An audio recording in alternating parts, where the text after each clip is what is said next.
Chapter 10. Checklists and Big Box Management.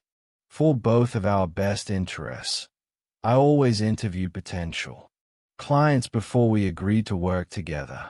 I started with what I call my 5 lip service questions.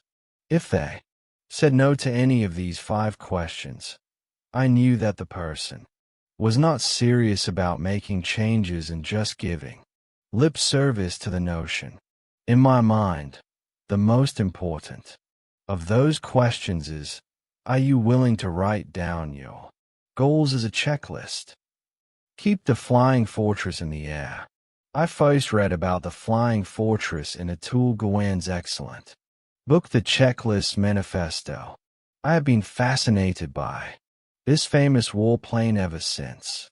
The Army had asked Boeing to produce a bomber that was faster, could fly farther, and could carry more bombs than anything in the Army's fleet at the time. Boeing over-delivered. The plane it produced could carry 5 times the bombs the Army requested, and it could fly farther and faster than expected. The plane was set to debut at a military aircraft competition. With a great deal of fanfare, the plane took to the runway, roared into action, and lifted off with ease. It climbed upward 100 feet, 200 feet, and then, at 300 feet, all smiles turned into expressions of astonishment and horror as the plane stalled and then plummeted to the ground and exploded.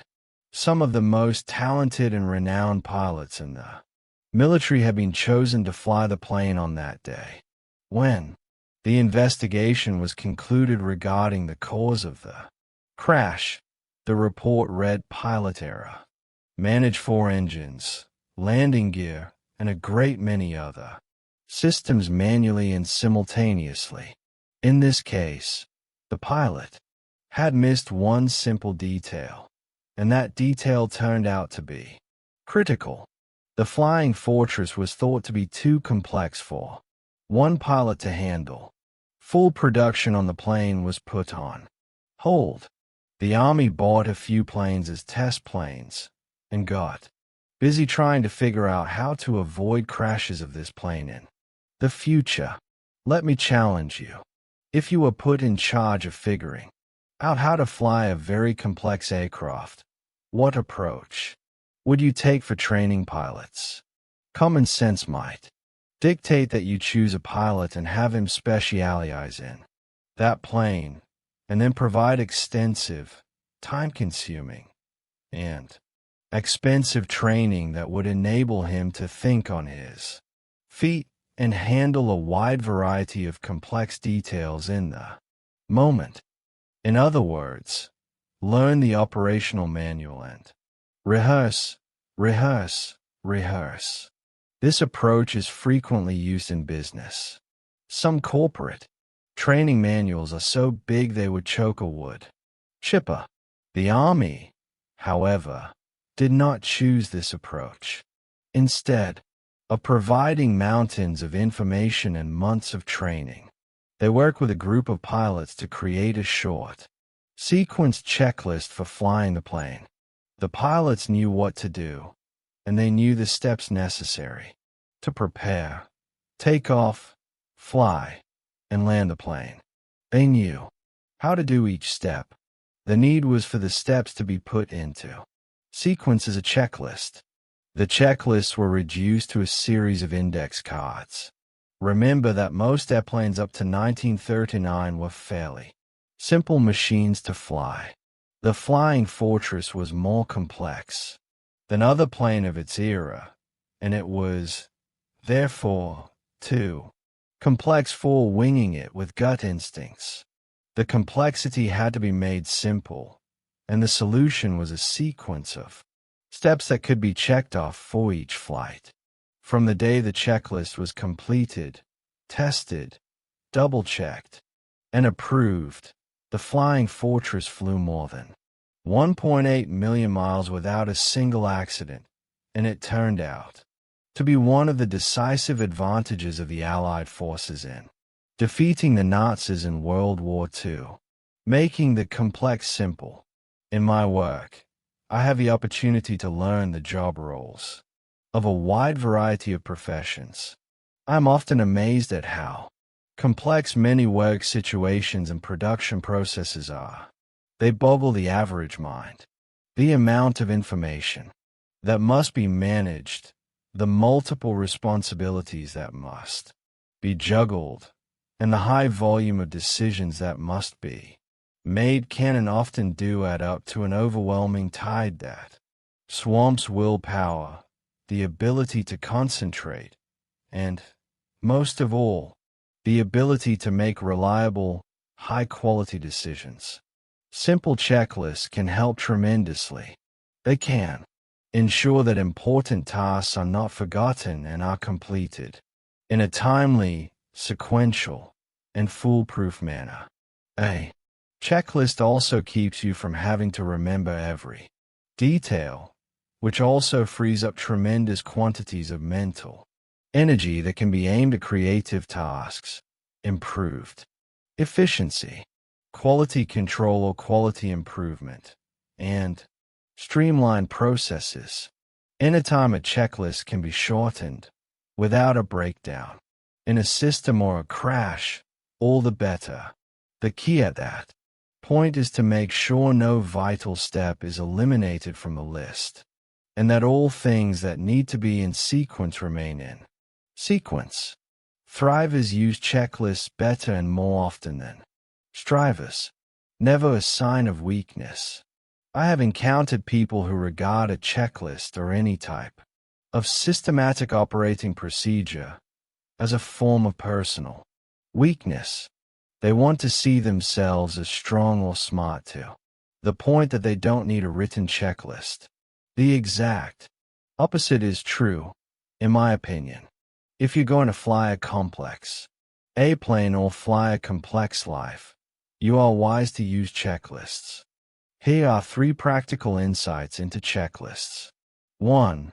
The more practical the items on the list, the easier they are to schedule, and the more practice you gain in practical behaviors, the better and faster you tend to become at completing them. 2. You should not need to define what you put on a checklist beyond the words on the list. For example, don't write, "Take time to smell the roses." What does that item mean? If you actually have a rose garden with fragrant varieties, fine, then do add this. But if this means sitting on a park bench and watching children play for 15 minutes, or working in your garden for a half hour after work, or practicing your photography skills, then put down park, garden, or photo time. 3. How often you consult a checklist is up to you. The same goes for the information you put on a checklist. I certainly don't advocate that a person turn off the alarm clock in the morning and pull out an index card with a checklist on it. A checklist is generally useful until a person has fully integrated the things on the list into daily life, to the point that the behaviors become instinctual, going from to-do to done. For years I made to-do lists long, detailed lists of things that were fairly mundane and also extremely profound. The truth is, I rarely got to the end of any one list before I started over with a new list. I know I'm not alone in this. From time to time, I get frustrated with myself because I tended to put the most important things at the bottom of my list and work off the list sequentially, which meant that the most important things were never addressed. I often got stuck completing the urgent rather than the important. I found a simple solution. I put a box in front of each item on my list. For the less important items, I made the box small. For the important items, I made the box big. This isn't rocket science and it isn't tremendously profound, but it worked for me, and I've seen it work for hundreds of other people. I call my checklist system Big Box Time Management. Those things that are more important get a bigger box. And when the task is completed, it gets a whopping big check mark. At the end of the day, if the big boxes have big check marks, that day is generally a good day in my book. If I could get a lot of little boxes checked off, great. But I didn't focus on the little box tasks. I focused on the big boxes. Doing this has made me feel far more satisfied, relaxed, and accomplished at the end of most days, in comparison to the way I felt when recopying my endless stream of to-do lists. Big box management. Big box management is the foremost way I know to keep goals at the forefront of your daily patterns and the changes you are chasing. It is a way to both manage your time to get more accomplished and also to simplify choice making. The big box approach calls upon a person to identify the things that must be done for the person to conclude that a day has been a good day. It asks a person first to identify, what do I value most? Let me share my own big box profile with you. I greatly value these things. Being as productive in my work as I can be. Having maximum positive physical energy. Having high-quality relationships with my wife and my daughters.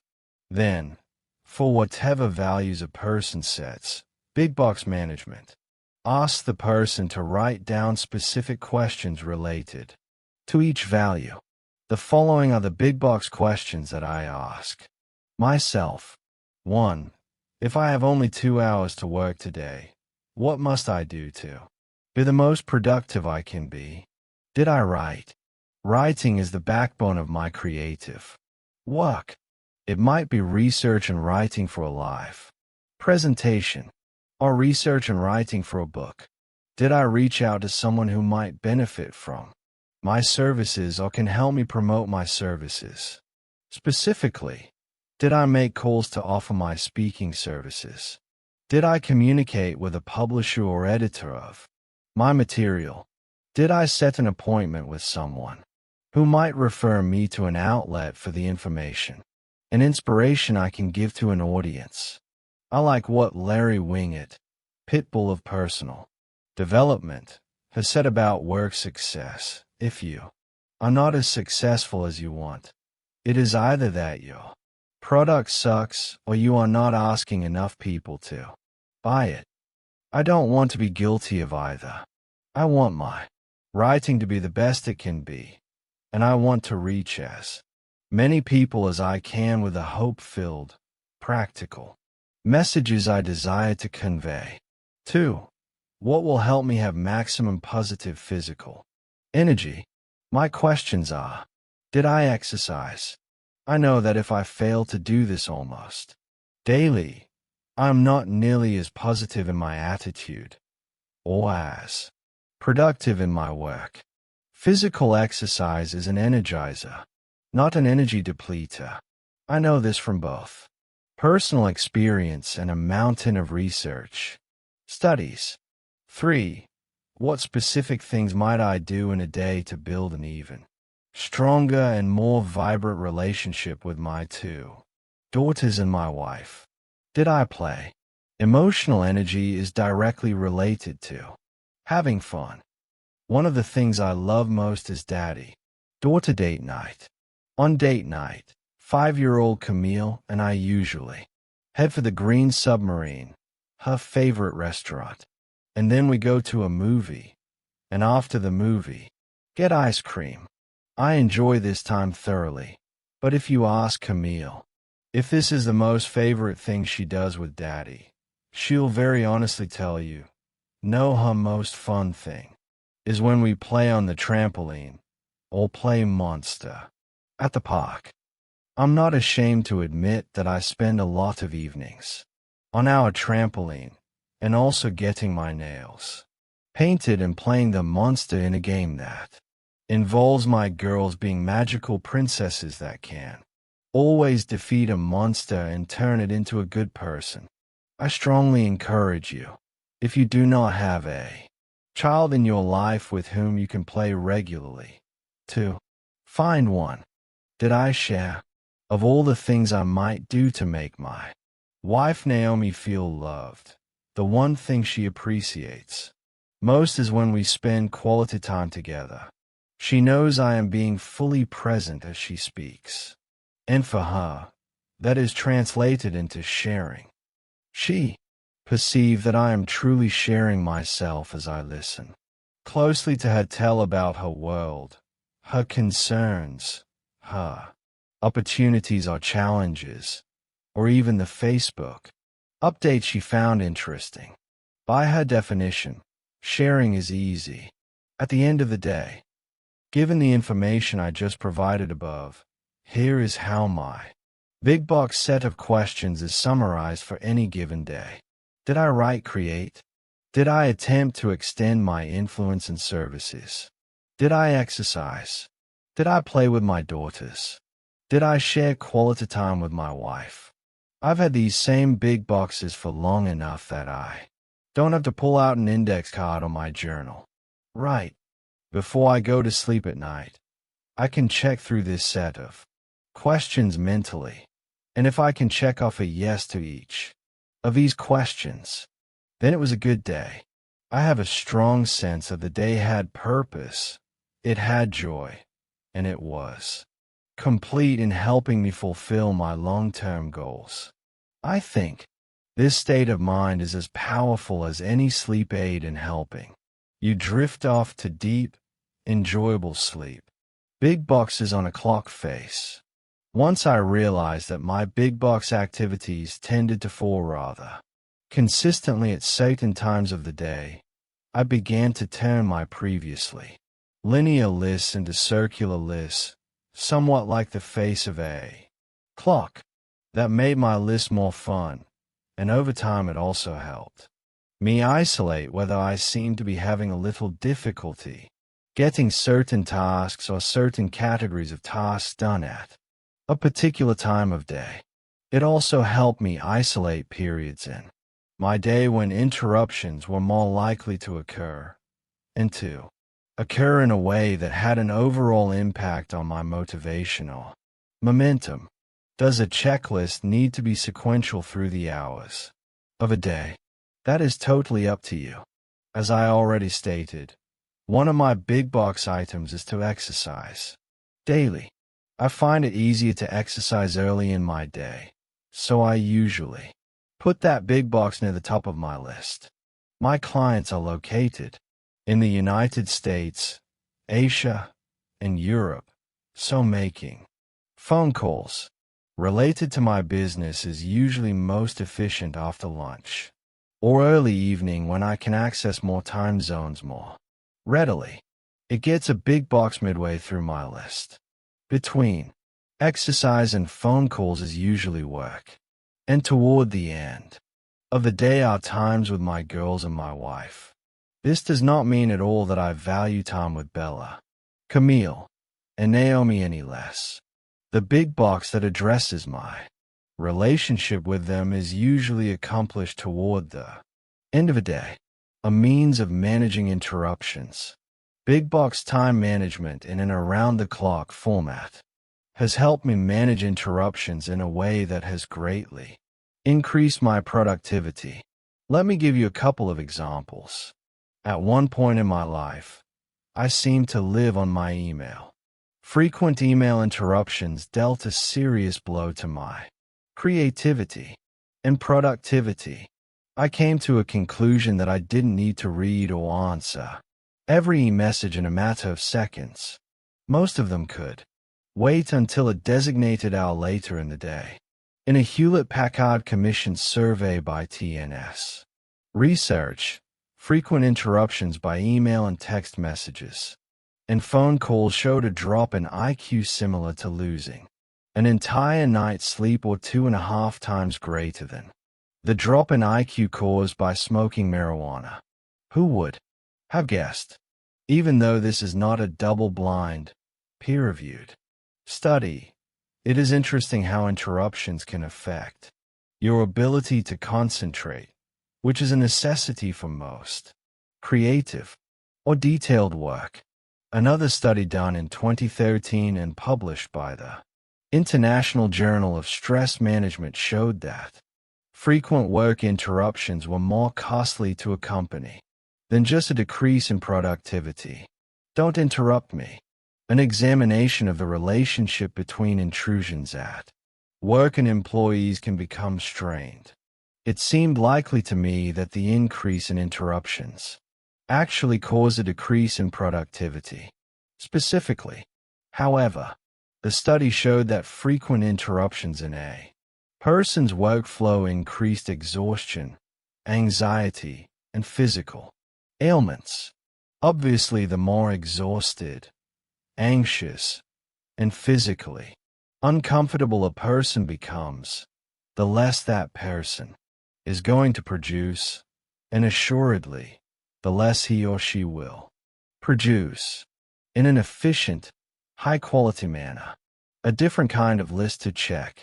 If you and I were sitting across from each other having coffee or tea, and we had only a few minutes to determine what is keeping you from being a full-fledged thriver, or if you were asking yourself, why don't I want to do what I know I should? These are the 6 questions I would ask you. 1. Can you articulate why you are working so hard? In other words, what motivates you to put out all the energy and effort you exert? What is your reason? 2. What is your mental reaction to the stress or frustration that you may feel as you face a super big goal? What is your response to a steep learning curve or need to gain control over a process, procedure, or task? 3. Do your daily patterns motivate you? Do they build confidence in you that you are on an upward path to greater success? 4. Do you have as much energy as you'd like to have, or need, to complete the tasks in any given day? 5. Do your daily patterns serve your core values? 6. Do you often feel a strong connection with others, or do you feel that you are going it alone? To change your day, remember, make a big box checklist associated with the important tasks you do at work. Answer the 6 questions at the end of this chapter. Give them some reflection. Decide where you need to jump in and make a change in your day. Chapter 1:1. Triggers and patterns. As much as 95% of what people do in a day is habitual, and much of that behavior follows a pattern or routine. Patterns exist and become fairly predictable to an objective observer, whether the person is leading others, engaged in creative work, connecting with customers, meeting with co-workers, pursuing a health regimen, socializing with friends, or interacting with family members. You may not be nearly as aware of the patterns of your life as others are. In many cases, a person's day does not have one overall predictable pattern, but rather a series of mini-patterns. These include habitual ways of thinking and behaving related to specific tasks and for limited periods of time. For example, you likely have a predictable pattern every time you hear a phone ring, and especially if it is your phone. When a smartphone buzzes in your pocket, that becomes a trigger for you to check your phone and respond to the message it conveys to you. It also, of course, triggers others around you to check their phones. Trigger: the ringing phone. Pattern: you check your phone. In some cases, a trigger reminds you to think of a particular person you love, or refocuses you on something that supports your values. Some triggers are biological: a hunger pang or sudden thirst can signal that it is time to eat or drink. Most chores have a pattern. The trigger is the need to get dressed for the day, to go grocery shopping, to pay bills, and so forth. In some cases, however, a trigger can be an interruption in the flow of your day, and at times, a trigger can actually stop. Positive momentum, a twofold challenge. In seeking to make a change in your day, you face a twofold challenge. The first is in recognizing the triggers and defining the pattern of behavior desired. Habits can develop spontaneously and subconsciously. A change in habits takes intention. I like what Mark Twain once said, habit is habit, and not to be flung out of the window by any man, but coaxed downstairs, a step at a time. It may take a little introspection on your part to recognize triggers that have become automatic in your daily life. It most certainly will take reflection to determine what patterns follow triggers and how you need to alter those patterns for a change goal to be accomplished. The second challenge is practice. Once a person has isolated a pattern of change that needs adjusting, the response is to practice the new pattern and continue to practice the new pattern until it completely overtakes and replaces an old pattern. The byproducts of practice. My father was born with almost freakish eye-hand coordination. My grandmother and aunts loved to tell the story of how my father had a typing race with his ninth grade teacher in an introduction to typing class. The competition was set up in front of the entire class, and the goal was to see who could type the most words in a given amount of time. My father won the competition, beating the teacher by 6 words. Dad, however, was always quick to add that he also made 3 more mistakes than the teacher, and therefore he believed the teacher had won. Regardless, it was a pretty amazing feat for a ninth grader to enter the class having never typed and to be able to type as fast as the typing teacher by the end of one semester. I was not born with that same degree of eye-hand coordination. Typing was a difficult and complex skill for me to acquire. I was a hunt and peck typist all the way through college. Typing was a pain.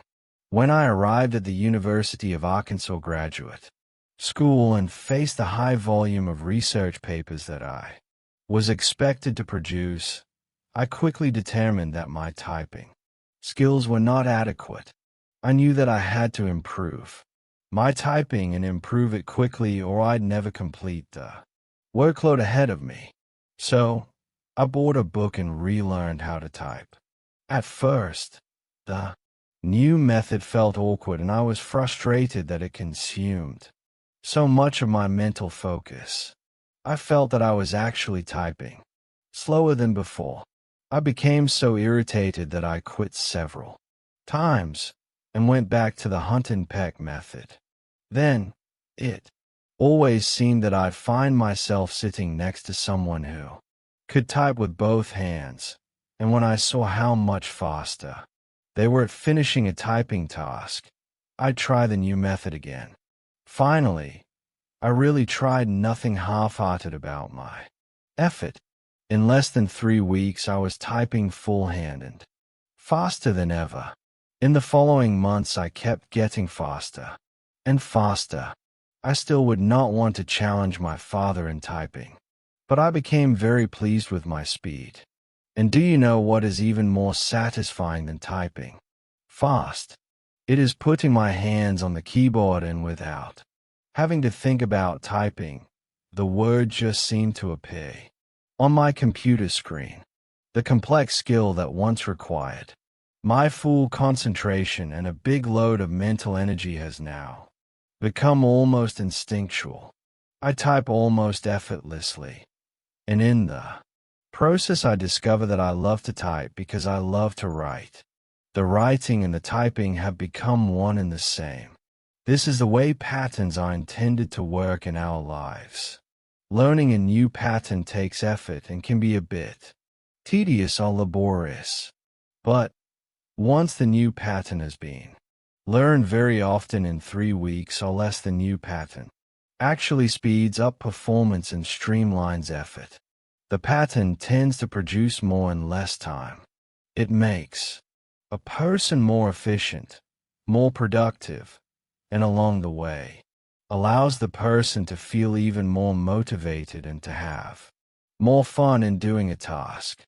Your day is simply a series of minute patterns. Remember, when you improve your daily patterns, you improve everything. 4 things minute patterns can do for you. A minute pattern is a sequence of a few steps done in response to a trigger. Most thrivers eventually develop a series of minute patterns that kick in throughout a day. Minute patterns usually do not take a great deal of time. Initially, they may require some effort that translates into learning time, but once they are learned, minute patterns usually save time. The benefits of minute patterns has been well documented in behavioral research. 4 main benefits seem to relate to all users. Benefit 1. Clarity and confidence. Minute patterns that become second nature give a person clarity about what needs to be done. They usually give heightened awareness about what comes next. Like the pilot's checklist of the Flying Fortress, these minute patterns provide direction in an almost effortless way. The simultaneous byproduct is a high degree of confidence that the execution of the patterns will result in success. Benefit 2. Less decision-making stress. In a 2008 study published in the Journal of Personality and Social Psychology, researchers Kathleen D. Vos, Roy F. Baumeister, and colleagues gave a group of participants a long list of choices to make. The second group was given a similar list to consider, but the participants were not asked to make any choices. As part of the study, the participants were given a cold press task. This involved each person sticking his or her arm to the elbow into a container of ice and water that was circulated by an aquarium motor and kept at 0 degrees Celsius or 32 degrees Fahrenheit.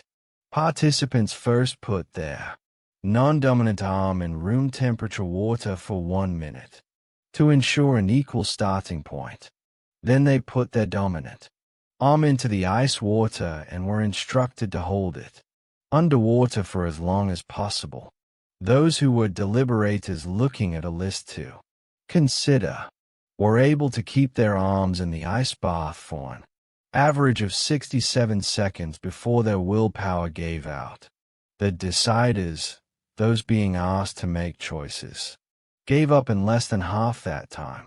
They were only able to keep their arms in the ice water for an average of 27 seconds. The researchers concluded that external factors directly impact decision-making ability. My contention is that internal stress always impacts decision-making, and furthermore, that a lowering of internal stress can help a person make clearer and better choices. But there's one more conclusion I have drawn from this. In other studies, people can lower their internal stress by making a few key choices up front and allowing habitual patterns of behavior to kick in and help them reach choices and decisions faster and with greater positive impact. I often hear from those I am coaching, "Andy, just tell me what do. If I have to make one more decision, I'll scream." I'm not unsympathetic to their feelings. The magic of a minute pattern is that once it is in place, you no longer have to decide what to decide. The pattern becomes the process. Do you remember the core concept in Chapter 8? Think about it so you don't have to think about it. Benefit 3. Stronger willpower. About every 6 months I become the person I aspire to help. Too many deadlines seem to converge with various other normal life processes, including, perhaps, too much travel and a member of my family becoming ill. My train is derailed. In a very short time I can go from functioning at peak performance to being a guy who's stressed out, works too much, rarely exercises, and who is enjoying too many ales from my brother's brewery. Pretty soon I realize I am more tired and crankier than normal, and I, too, find myself asking, why don't I do what I know I should do? It takes effort to sustain good patterns. But let me quickly move on to the good news. Good patterns help willpower. Willpower is a little like a mental muscle that must be trained and strengthened. Researchers have shown that willpower is subject to the general adaptation syndrome theory. This theory simply states that if you stress something in the right way, you trigger improvement. We see this in physical exercise all the time. If a muscle is stressed correctly, it becomes stronger, faster, or has more endurance. In the case of willpower, if you stress yourself to add a new positive behavior to your lineup of daily minute patterns, you not only have the motivational benefit of reaching your goals, but also you strengthen the mental muscle that allows for change. Willpower can be defined as a willingness and ability to do something that creates progress and, ideally, progress that is positive. When you challenge that willingness and exert ability, willpower is enhanced.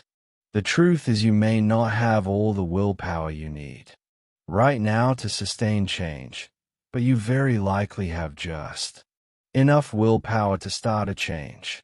If you will invest that willpower in changing your day and actually doing what you know you want to do, need to do, or should do on a daily basis, then the byproduct of the doing is greater results and growing willpower enough to get up tomorrow and do, once again, the behavior associated with change.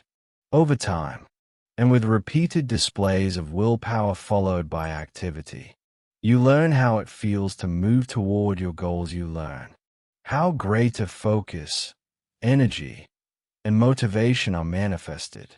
Do know willpower often emerges as almost a burst of energy.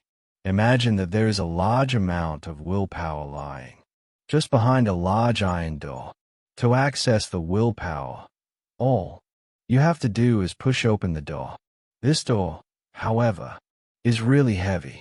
You begin to push, and finally you feel the door move just a little. That small result energizes you to keep pushing. There's a little more movement, and that movement adds momentum to your efforts. It kind of feels like a tailwind. Again, you feel energized to push more, and eventually the door begins to open faster until suddenly the momentum swings the door open to reveal a wide new open expanse. Benefit 4. Minute patterns trigger increased willpower and sustain motivation. Minute patterns have a beginning and an ending. They take up a unit of time. In doing so, they provide markers for giving yourself an attaboy or way to go, girl reward at the end of each minute pattern. This is motivating and builds momentum, even if there are no signs of appreciation from other people. Being a Navy SEAL is one of the most difficult jobs in the world, and the training to be a Navy SEAL is grueling. After 3 weeks of intensive mental and physical training, Hell Week arrives. It includes 5.5 days of continuous training with only 4 hours of sleep total. The candidate is pushed to extreme physical and mental limits in various conditions, such as having to frequently jump in freezing California surf and lying still for an extended periods of time even when you are already freezing. The hypothermia, sleep deprivation, stress, and extreme fatigue result in more than 2/3 of those who begin Hell Week to drop out. One of the things that seems to allow candidates to succeed is a mind trick. During Hell Week, The SEALs get 4 meals a day, rather than the standard 3. This means a meal every 6 hours. Even in the throes of exhaustion and extreme stress, they keep their focus on just make it to the next meal. They don't try to make it through the week, just the next 6 hours. One meal and then another meal, and then another meal. Think like a Navy SEAL. Use minute patterns to motivate you forward to the next thing on your daily checklist. Set up rewards for the completion of each minute pattern, even if it is just a big red X in a big box. 2 Australian scientists, Megan Oaten, PhD, and Ken Cheng, PhD, at Macquarie University in Sydney asked volunteers to focus on just one area of their life they wanted to change. After 2 months of diligently working at this change, they put the participants through a series of tests. They found that those who had stuck with their self-prescribed program tested better on self-control, had a greater ability to focus, and were better at ignoring distractions. And there were even more fringe benefits. Even though they were not encouraged to make these changes, the subjects reported that their progress in making the one change led them to improve different areas of their life. Smoke less, drink less alcohol, eat less junk food and eat more healthful food. Monitor their spending more carefully. Procrastinate less and study more. Be more in control of their emotions. Core concept: one change usually fuels more changes. What was the foremost activity these participants had pursued? Exercise. The participants in the study had not been regular exercisers before the study. They also didn't go crazy in exercising. They averaged only 1 day of exercise a week in the first month of the study, and only increased to an average of 3 times a week by the end of the second month. That's not a lot of exercise. Minute patterns make way for creative flashes. A final benefit of minute patterns may not apply to every person, but I have seen minute patterns enhance creativity in a high percentage of people. I am an experienced driver and I live in an area that tends to have good roads, good road signs, and other citizens who are good drivers. The result is that I do not have to make an effort to drive unless there is a major thunderstorm or big construction projects on my normal driving routes. I'm not fully on autopilot, but on some days, it almost feels that way. One of the byproducts of this for me is that some of my most creative ideas seem to come as I'm driving. This certainly wasn't the case when I was first learned to drive as a teenager. It isn't the case when external factors require maximum attention. But because now the act of driving is so second nature, it frees my mind to pursue deeper thought, which often results in a level of creativity that is hard to reproduce at my desk. An even better example of this is when I am on a treadmill or running on a familiar outdoor path. I don't have to think about what I'm doing. I have been running long enough that my muscle memory takes over and I don't have to actively think about running. The same is true when I'm cycling. I've been a cyclist for many years and there are automatic adjustments to terrain and conditions that I simply no longer have to think about at length. Both gym time and cycling time are great for creative ideas. One day I was running around our local park and a great idea came to mind. I stopped, grabbed a twig, and scribbled the idea and the date just in case I could not remember it. When I got to my work desk, I at least knew where to go back and find it in the dirt by the jogging path. Whether it be typing, running, cycling, or any other task, creating, nurturing, and living with minute patterns can free your mind for creative flashes. Rejoice when they happen to change your day.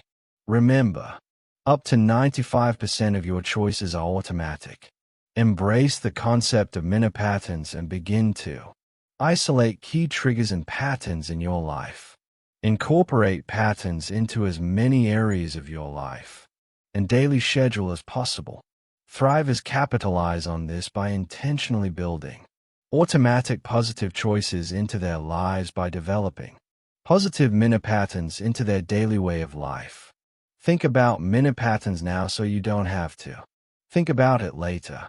Chapter 12. Emerge from the fog of fatigue. Two women were once pitted against each other in a major athletic competition in Hawaii. They each had sacrificed a great deal to be in the competition, and they had virtually no energy left as they faced the final 100 yards of a running course. They had already finished a 2.4-mile ocean swim, cycled 112 miles through the heat and an incessant wind, and were now running the last 1% of the way toward the finish line of a marathon run through shadeless lava fields. In the final 100 yards, each of them had pushed herself beyond her limit. They could no longer run or even walk more than a few paces before they fell to the ground. One of the women, Shawn Welsh, would stagger and fall to the ground.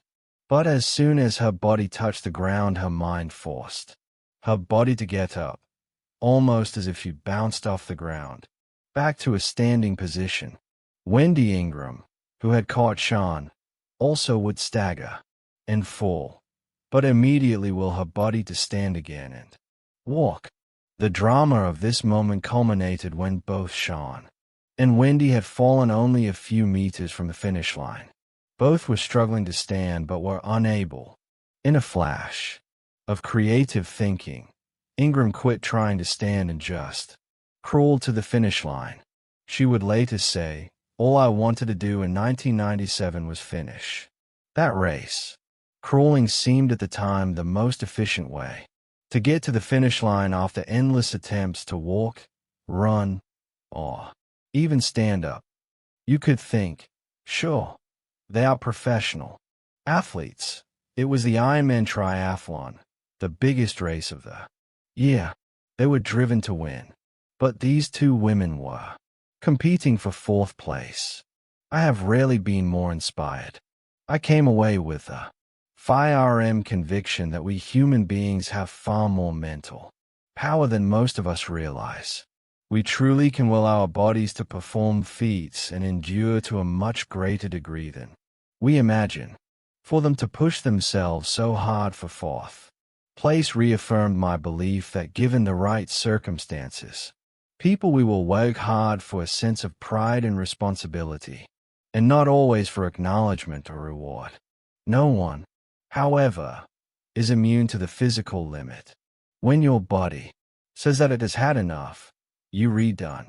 You may, if you have an iron will, be able to stagger on for a bit, then crawl for a bit more, but it is only a matter of time.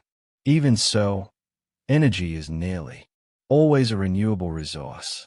Even after total collapse, the body and mind have a way of replenishing so that a day or so later, a person is again able to get up and go again.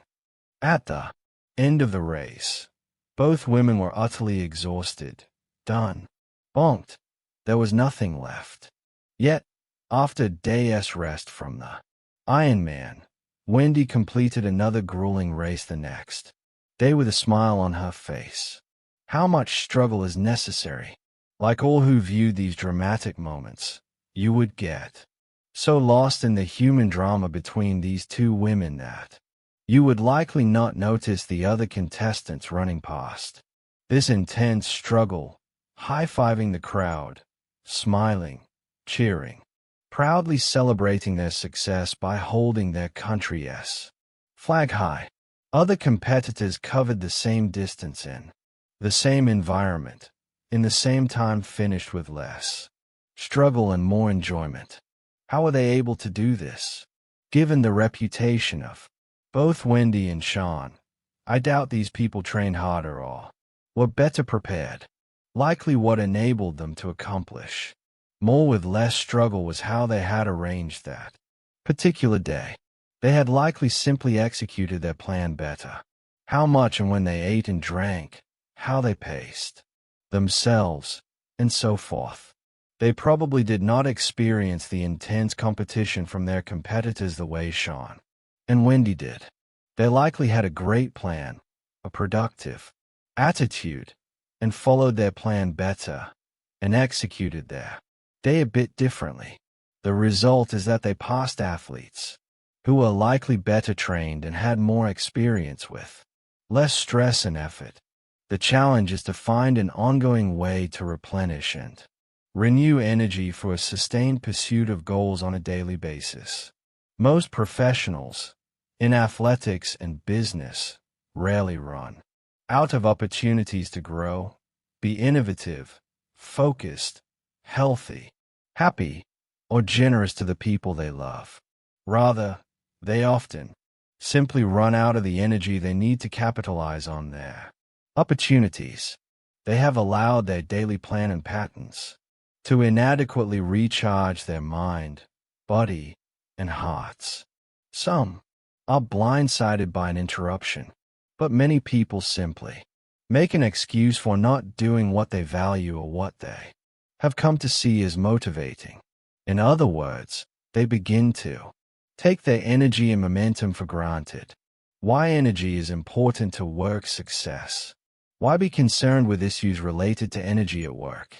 Because energy is what allows you to get your work done in a timely, high-quality way. And beyond that, having a little excess energy has been shown to motivate a person to and to do their best, make a person more productive and more efficient, increase a person's creativity, lead a person to manifest greater confidence and inspire others to perceive the confident person as a leader, enable a person to regulate their emotions better, as well as their behaviors, make a person more resilient to stress, have more energy after work hours to connect and contribute, more love and attention on family members and friends. The opposite of energy is fatigue, and living in the fog of fatigue is terrible. Fatigue can keep us from seeing miracles right in front of us. Fatigue can cause a person to act out, lash out, opt out, and miss out. Fatigue doesn't just cause the body to slow down to a lethargic crawl. It can cause the mind to forget more, make poorer decisions, and be far less creative. Fatigue directly impacts attitude. It can cause a person to feel overwhelmed, anxious, hopeless, depressed, overly frustrated at minor interruptions, and overburdened by normal responsibilities.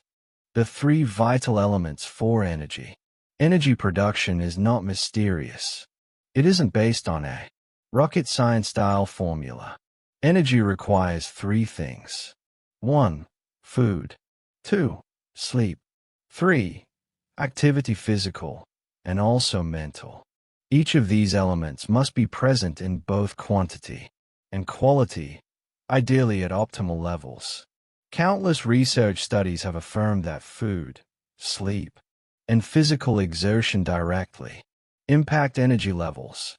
A Florida State University study found that when blood sugar levels drop and a person becomes too hungry, self-control drops significantly. A researcher at Stanford found that people are more susceptible to cravings if they sleep less than 6 hours a night. In other words, sleep deprivation and food binges are linked. A lack of sleep impacts energy, and the food is a perceived way to compensate for energy input. My core concept for this has 3 prongs: eat smart, sleep deep, and exert positive motion. Core concepts: eat smart, sleep deep, and exert positive motion. On the next several pages, I want to explore with you the tremendous advantages that come from these 3 core concepts. 1. Smart eating. Food is the body's source of fuel. Food has a direct and immediate effect on a person's mood, ability to concentrate, and the ability to address and solve problems. 2. Deep sleep. Sleep is the ultimate body, mind, and mood Regenerator. Sleep helps reboot the mind to restore memory, perception, and general thinking abilities. During sleep, the body repairs cellular damage after an active day. 3. Positive exertion. Physical activity improves a person's overall coordination, including mental coordination. It strengthens a person's physical being at all levels, from the cell to physical organs to total body physiological systems. Physical exertion releases and removes important chemicals, such as adrenaline, cortisol, and melatonin so that a person can function in an optimal way, both physically and mentally. Exercise also releases endorphins that make exertion pleasurable and releases neurotransmitter hormones that increase the production of T cells that are the basis for a strong immune system. Insights into smart eating. When and what you eat impacts your mental function far more than most people realize. A study was done involving courtroom judges, and more specifically, judges who were responsible for granting or denying parole. Researchers found that if a person came before a parole board at a time of day when blood sugar levels tended to be optimal, a person had a 65% chance of being paroled. However, if a person came before a parole board that was hungry, with suboptimal blood sugar levels, the person's chances of parole dropped dramatically, eventually hitting less than a 10% chance. After the parole board members took a break to eat and replenish their blood sugar levels, the chances of parole bounced back up to 60 to 65%. It appears that even dedicated, educated, and responsible people can be greatly influenced by blood sugar chemistry, even if they are totally unaware of the phenomenon at work in their bodies. Blood sugar levels can impact a person's ability to think clearly or make good choices. Again, most people are likely to blame a number of other factors before they ever get around to eating patterns. So what is the conclusion?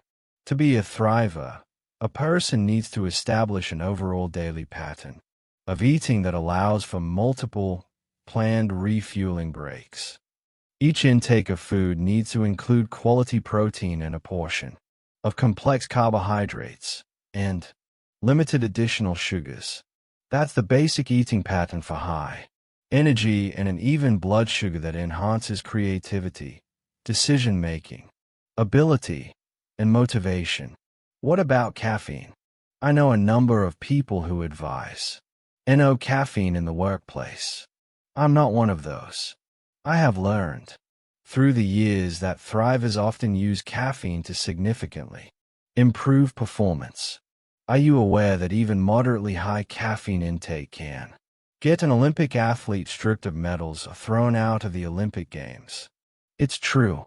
Only 300 to 400 milligrams of caffeine has been shown to increase strength by 7%, increase endurance by 20%, significantly reduce chances of making mistakes when fatigued, speed up reaction time, improve short-term memory. Too much caffeine on any one day can cause problems, but studies are showing that around 4 cups of coffee a day can have positive health results that include a preventive effect against heart disease, diabetes, several types of cancer, Alzheimer's disease, and even dental cavities. An amount of 300 to 400 milligrams has shown little evidence of health risk and some bona fide health and mental benefits. I am not talking about caramel frappe latte beverages. Sugar intake with caffeine is another ballgame. The benefits of caffeine are also not for everyone. Some people are more sensitive to caffeine, and of course caffeine is not advised for pregnant women, heart patients, people with high blood pressure, children, the elderly, or those at risk for osteoporosis. A person who exhibits the following symptoms should ease back on caffeine or cut it out completely: insomnia, tremors, nausea, vomiting, chest pains, and heart palpitations. Insights into getting a good night's sleep. It really is no accident that we say good night to one another, or that we often ask a person early in morning, did you get a good night's sleep? Every person desires a period of sleep that is sufficiently long and of high quality. Length and quality are what make a sleep session good. Lost sleep is considered by sleep researchers to be incurred as a debt. Even staying up 20 minutes later at night can build a sleep indebtedness that can turn into long-haul exhaustion. Sleep debt can reduce levels of leptin, a substance secreted by fat cells that reduces appetite and cause increased cravings for junk foods. Sleep debt can cause a bad attitude, a sharp decline of natural antibodies, as much as a 50% drop that leaves a person more susceptible to colds and flu, higher blood pressure, and insulin resistance, and even an increase in heart disease, stroke, and diabetes. Some people claim that they can get by on 5 hours of sleep a night. That is only an illusion. There is no scientific research to back up that such a low amount of sleep is healthful. A study of Stanford University basketball players showed that those athletes who accepted the challenge to get 90 minutes more sleep a night found that they had a 9% increase in their ability to make both free throws and three-point shots. They also reported feeling less fatigued during the day and reported a higher sense of well-being and improved overall mood. If you mentioned to a college basketball coach that you could improve his athlete's shooting percentage by 9% without increasing practice time, he or she would think you are a crackpot. How can you tell if you are sleep-deprived? Common sense answers are if it is hard to wake up, if you are getting excessively sleepy in the afternoon, and one of my favorites is how long it takes you to fall asleep, which is called sleep latency.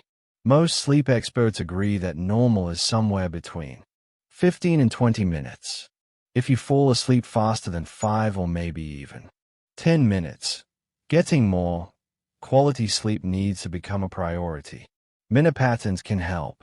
Going to bed earlier for longer, deeper sleep is a good goal. It's a worthy change. But this isn't just a matter of piling into your bed at a specific hour. There are a number of subtasks that can and should become part of a minute pattern that might loosely be labeled the going to bed minute pattern.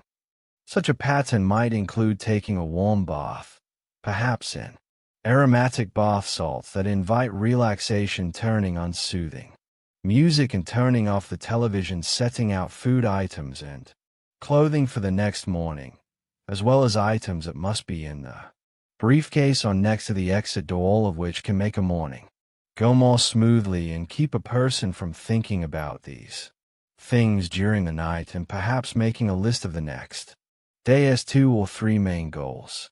Such a pattern of small tasks can add up to create a winding down minute pattern that is very effective and relaxing. And for many people, giving thanks for the good things of the day and forgiving those who may need forgiving for the hurt they've caused. These are all tasks that can provide great benefit when they become part of a preparing for sleep pattern. Furthermore, these are bite-sized pieces, each of which takes only a few minutes except for that long soaking bath, of course.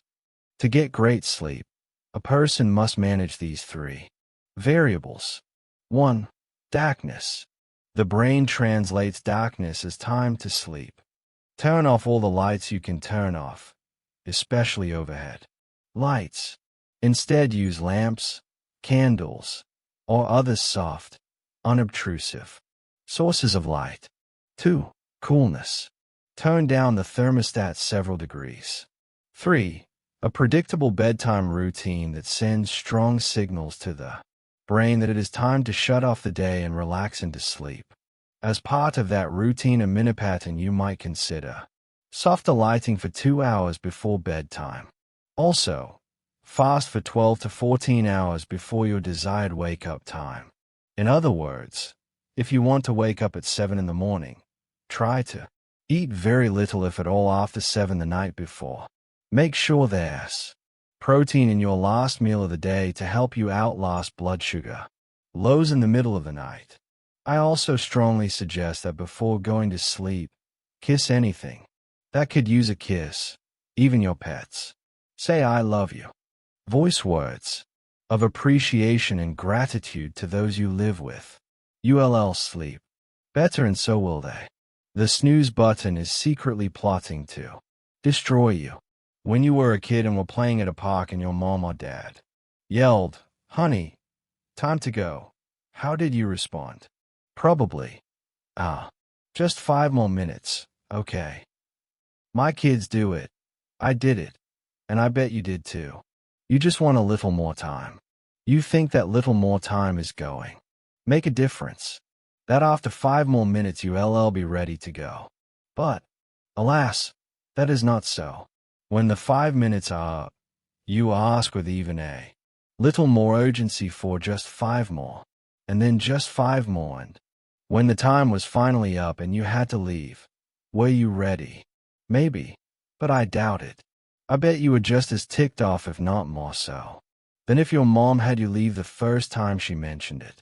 How many times do you routinely hit the snooze bar or button on your alarm clock on the average morning? Just 5 more minutes sounds like such a good idea.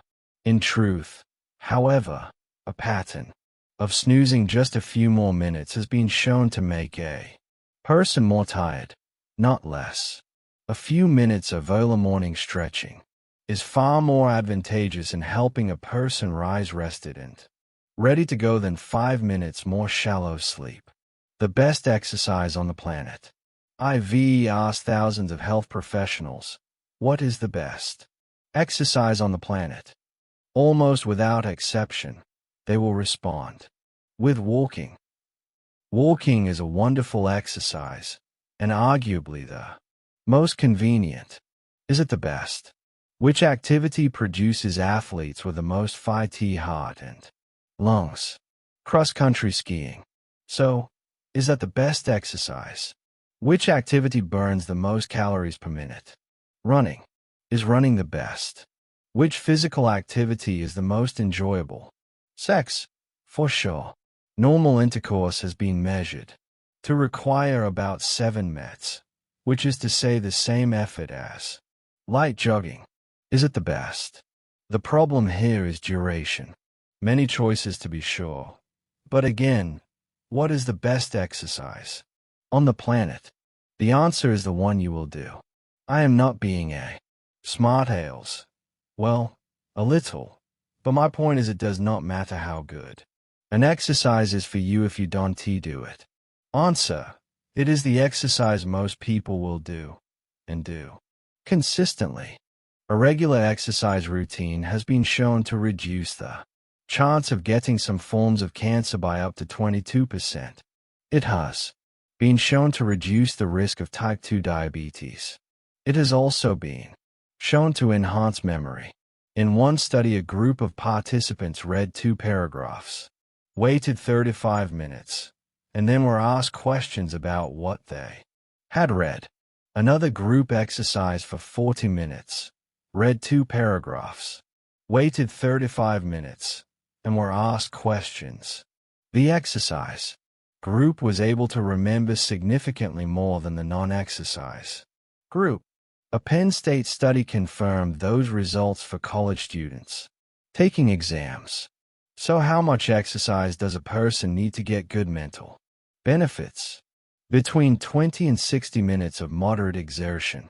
The next time you feel your memory stumbling, go for a long, brisk walk. Studies have shown that even 15 minutes of walking can strengthen resolve to avoid temptations, boost a positive attitude, and reduce stress. The benefits of exercise actually start at the 5-minute mark. I find it greatly encouraging that more and more people are engaged in MBWA management by walking around. They might personally walk through their entire department or division, stopping 4 small mini-meetings with various workers along the way. Others do their walking around with colleagues or employees and use this as meeting time on specific issues or topics.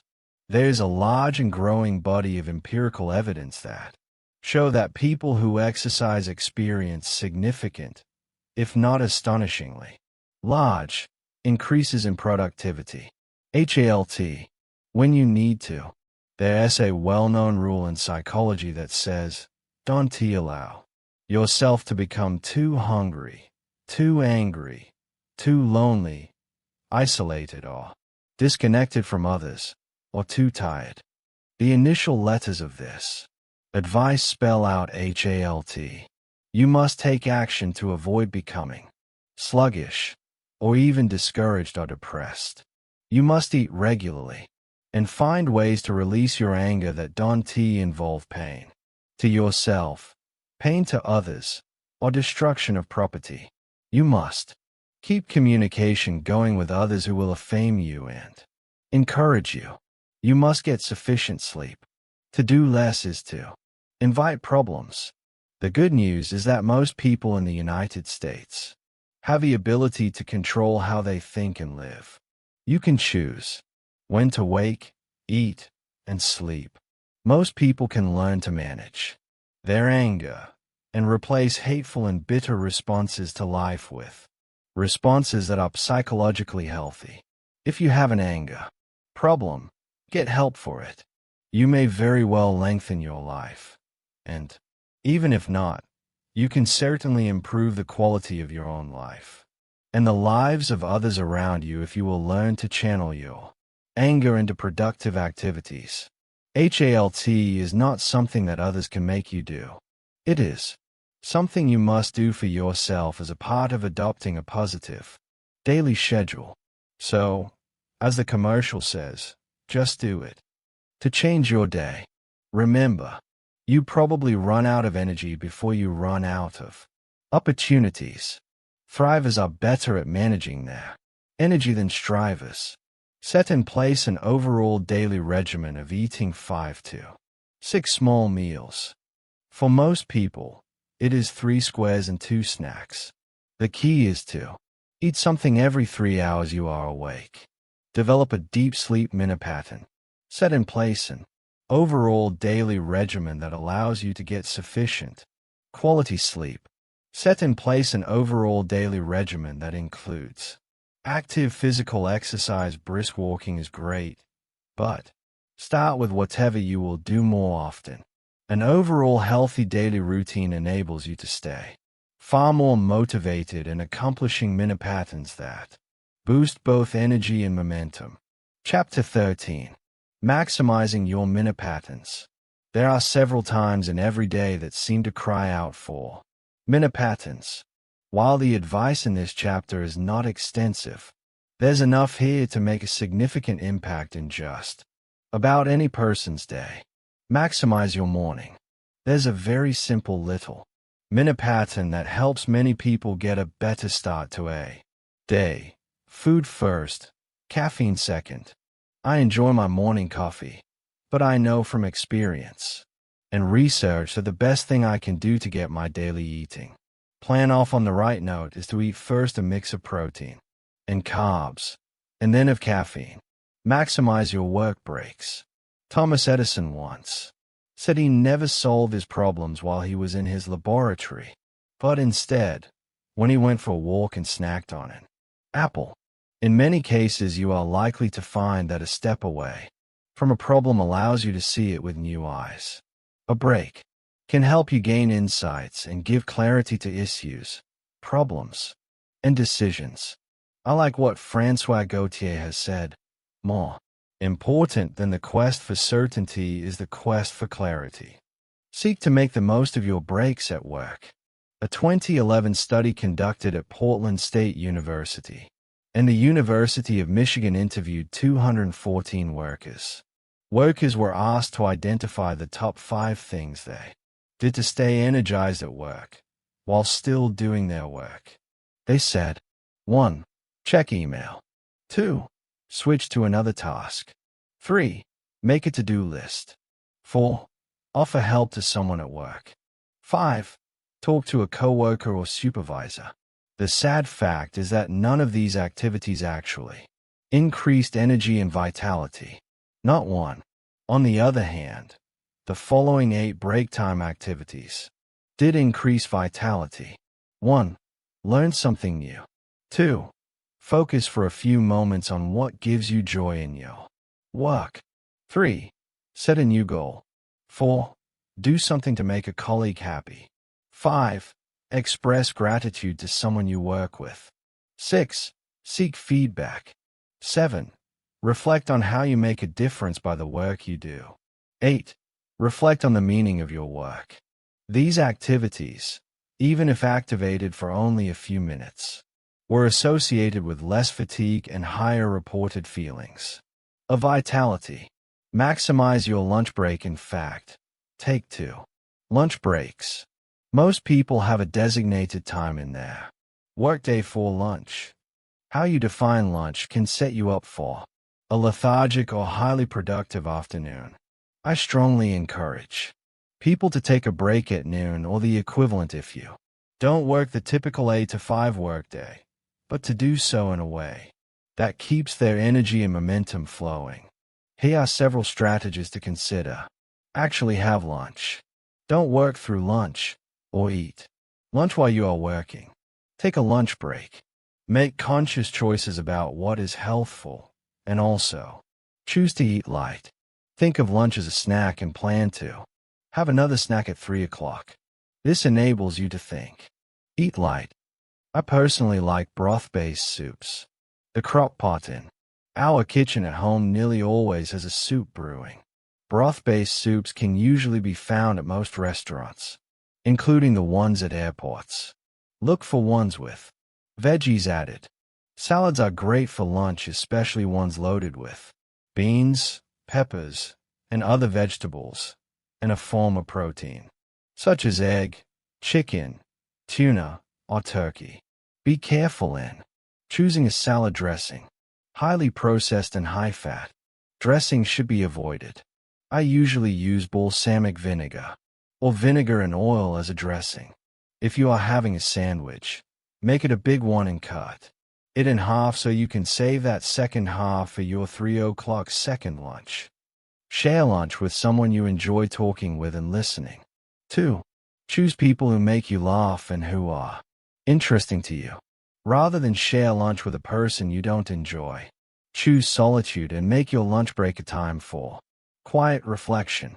That's far more energizing than spending time with someone you find irritating, negative, or yawn producing. Boring. Encourage workplace potlucks. They add variety and fun, and there is growing scientific evidence that suggests they increase productivity and employee engagement. When you are using your lunch break to socialize with colleagues, avoid talking about projects or the workplace. I have only one rule for company lunches. No talkie about work. It's not a break if you talk shop, it's a meeting. Mix up your lunch plans. Perhaps use 3 lunches a week. 4 exercising, and 2 for socializing. Go different places. Go with different people. Give yourself credit for a lunch break well spent.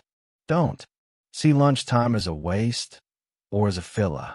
Don't even see it as an intermission between morning productivity and afternoon productivity.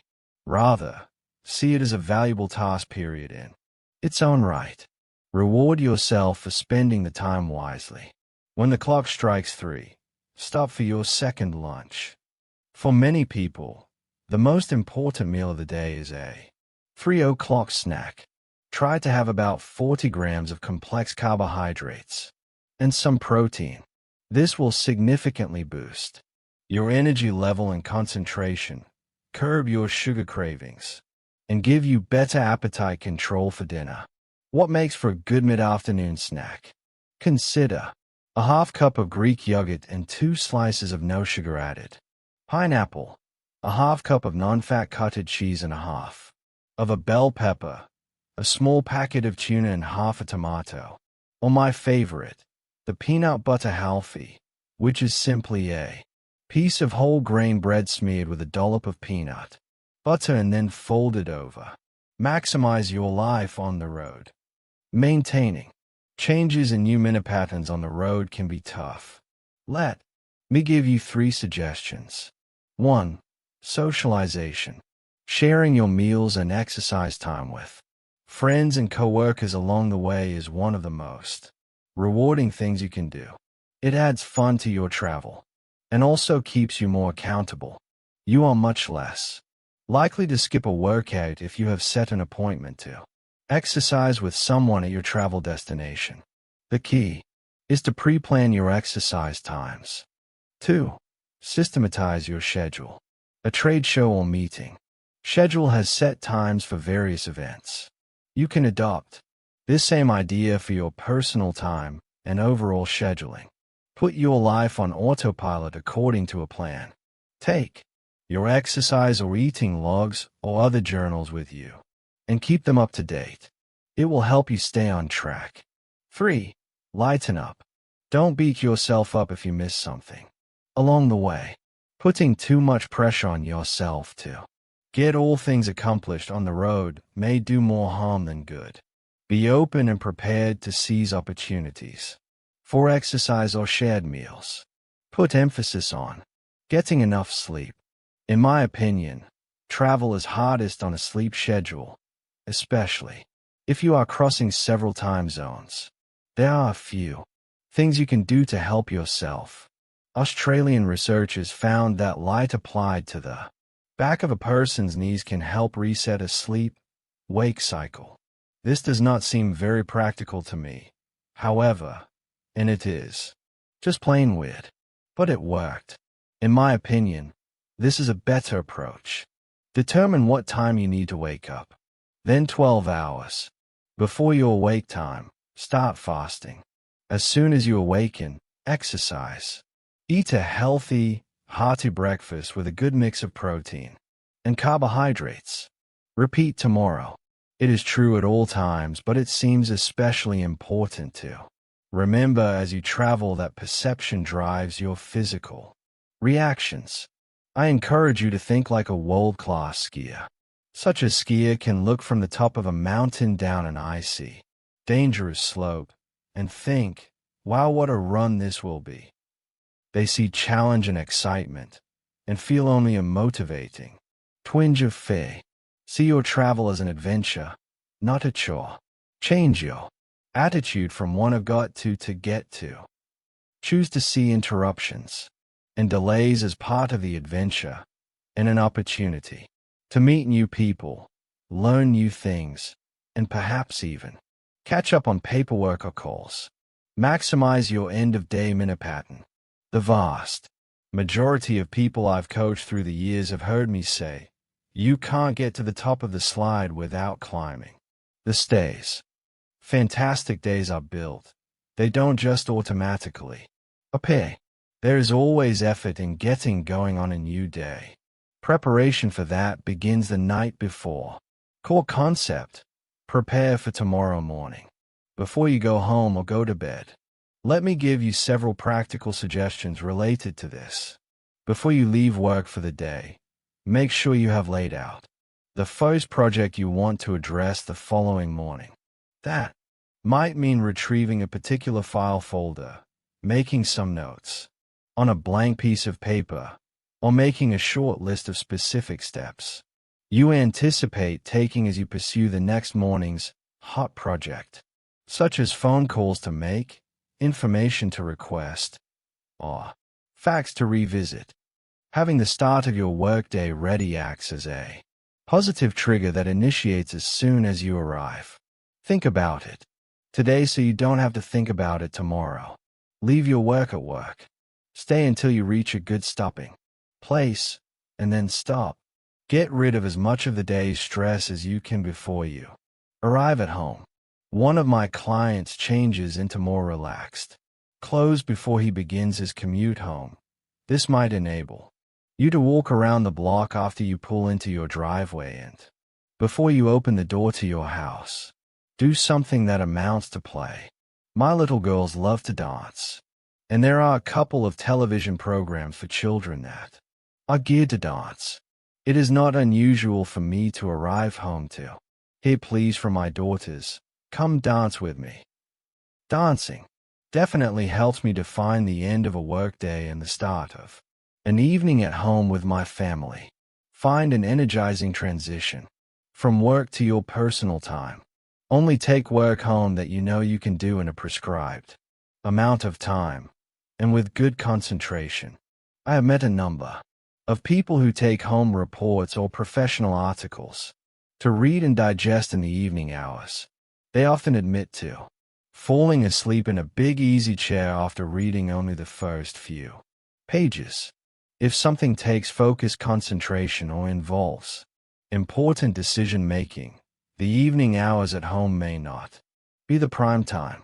On the other hand, if you are a night owl and can sleep in the next morning, and if you seem to re-energize under the glow of a bright light bulb and do your best creating after the house is quiet, at-home late-night work might be for you. Just be sure you don't amass a sleep debt. Mix it up. To have minute patterns in place does not necessarily equate to being in a rut. Mixing up the order in a minute pattern can be good, or doing things in a slightly different way or in a different environment can keep the routine itself from becoming boring. Variety is motivating. Scout out a new walking or jogging or cycling trail. Try new recipes and new spices or herbs. Change that is enjoyable sends a reinforcing signal to the brain. The more difficult changes you are seeking to make can be enjoyable too. Use journaling to your advantage. I'm a huge advocate for the benefits that come from journaling. You are probably already doing it in one form or another. You might think of this as keeping a log, record keeping, writing, a planning document, and so forth. A journal can be used to document virtually every aspect of life. It can take the form of a budget or financial record keeping. It can keep track of exercise or weight. It can be a place for writing down new ideas. It can be a statement of goals and plans related to them. The counterintuitive starting point. One of the greatest benefits to journaling is it helps clarify your thinking. It is often prescribed by psychologists to their patients as a way to help ferret out the root causes of many stressful situations.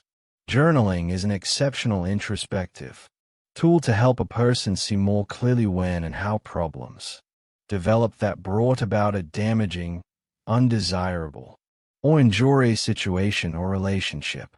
Here is the counterintuitive suggestion journal about when things were good. When you can identify when things were right, you have a much clearer understanding of when things went wrong. That's true for both personal and work situations. It can be the most important starting point possible for real systems changes on the job or at home. It can be the key to identifying marital or parenting difficulties, employee conflicts, and employee administrative differences, as well as improving company customer, company vendor, and other workplace relationships that go beyond the walls of the home office. Describing when things were good can function a little like a system restore point on a computer, which is when your computer takes a snapshot of itself. This is most often done when a computer is working optimally, so that if a problem arises, the user can simply instruct the computer to restore itself to the previous point, and within a few minutes the computer is back to its previous, optimal state. I frequently coach people to establish a lifestyle restore point. Lifestyle restore point. A lifestyle restore point is a snapshot of the way your life is when it is working well. What does your day look like? How are you feeling? What are you doing? What changes did you make? By documenting what's waking well and doesn't need changing, you create a tool you can use in the future. If you fall off the wagon, you can consult your journal to see how you were living and thinking previously and have a clear guide to restore yourself to previous successes and conclude, I've done this before. I can do it again. To change your day. Make the most of minute patterns throughout an entire day. Chapter 14. Tips for times when demands are exceptionally great. Does your company ever throw a BHAG at you? Many companies do. BHAG is an acronym for Big Hairy Audacious Goal. It might be a new software system. It might be a sales goal.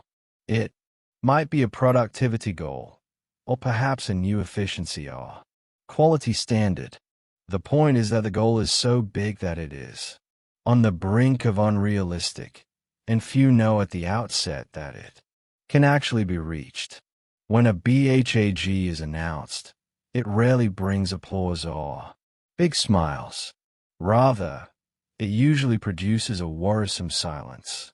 And in the wake of its announcement, a BHAG produces lots of stress, and lots of errors for most of the people involved. What can one person do in the midst of this? How is a BHAG to be conquered? First, in the face of a BHAG goal, you must make up your mind that you are going to believe the goal can be reached. Somehow, a BHAG is a challenge, not a threat. Second, define the key goals that will help you accomplish the BHAG. You climb Mount Everest by reaching the first base camp, then the next highest camp, and so forth. Third, and the most overlooked step, is to break down those goals in a way that you can accomplish them via your daily routine or daily checklist. A task takes on a sense of drudgery, a huge drain on energy and momentum if you believe you are pursuing a lost cause or working under pressure to succeed at a level that even your top boss doesn't think can be reached. Stay in touch with your core. I like what Raymond Hull once said, "He who trims himself to suit everyone else will soon whittle himself away." CeeLo Green, a noted musician, once said, "I've tried to be so many people for so many people." When you truly accept yourself for who you are, it is an unconditional kind of love. There comes a point when each person needs to say, "I cannot do more than I can do in order to please other people." It is important to know yourself, your limits, and how to be true to you. The truth is, most people can do more than they think they can do. Most people can change and grow. Most people can learn new skills, adapt to new schedules, and manage their work in new ways, even if they are already at a very high level. But it is equally true that there comes a point when a person cannot change their core values and still be who they are. You cannot change your most basic spiritual, emotional, or intellectual nature. To do so is to lose your uniqueness and, eventually, your edge. You need to have a touchstone and hide them on times to remind you of who you are and where you are in a given period of your life.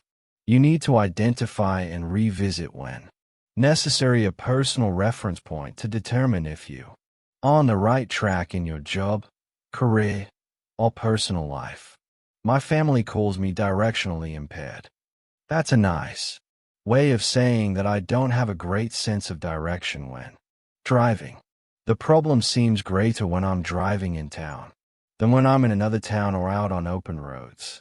The fortunate thing for me is that my hometown is Fayetteville, Arkansas, and the University of Arkansas is on top of a large hill. The tower of the building called Old Main can be seen from much of the city. So, when I'm driving and I need to regain my sense of direction, I often can simply look up and find Old Main. I regain my bearings and have renewed confidence and ability that I can find my way. What gives you your bearings when you begin to wonder, why am I working so hard? Or why am I sacrificing so much? Or why am I not happier in your current job? Just saying, I've got to pay my bills is not a sufficient reason. Financial responsibility is important, but it is rarely what gives you energizing and motivating reasons to work hard over a long period of time. Your own sense of personal values is likely to be old main. For you, make sure your own values are in focus. Be able to list them and quickly reference them. They can give you meaning. On days that seem void of meaning, remove or eliminate something. One day while I was playing with my daughter Bella, who was about 10 months old at the time, I noticed a pattern developing. Bella had a few toys in front of her. She would pick up one small toy with one hand and bring it close to her eyes and give it her total attention. Then she would spot a second toy. She would reach for it and hold it close with her other hand. A few moments later, a third toy captured her eye. But now, she had a problem. Both of her hands were full. What could she do? She instantly and instinctively dropped one of the first two toys and reached for the third. She continued to do this again and again, going from one of the three toys to another. And the more she did this, the more dissatisfied and fussy she became. What was the answer? Some people might suggest giving her more different toys. Some might suggest you limit the amount of time she can spend with any one toy. But the approach that is advocated by many child psychologists is to take away toys. I implemented this tactic and she rebelled, as I had expected. But then, to my amazement, she became quieter and happier and more satisfied. When she had only two toys to consider, they were sufficient. First one was held close to her eyes so that she could examine it, and then the other. She appeared to thoroughly enjoy evaluating each of them repeatedly. She was no longer overwhelmed by options.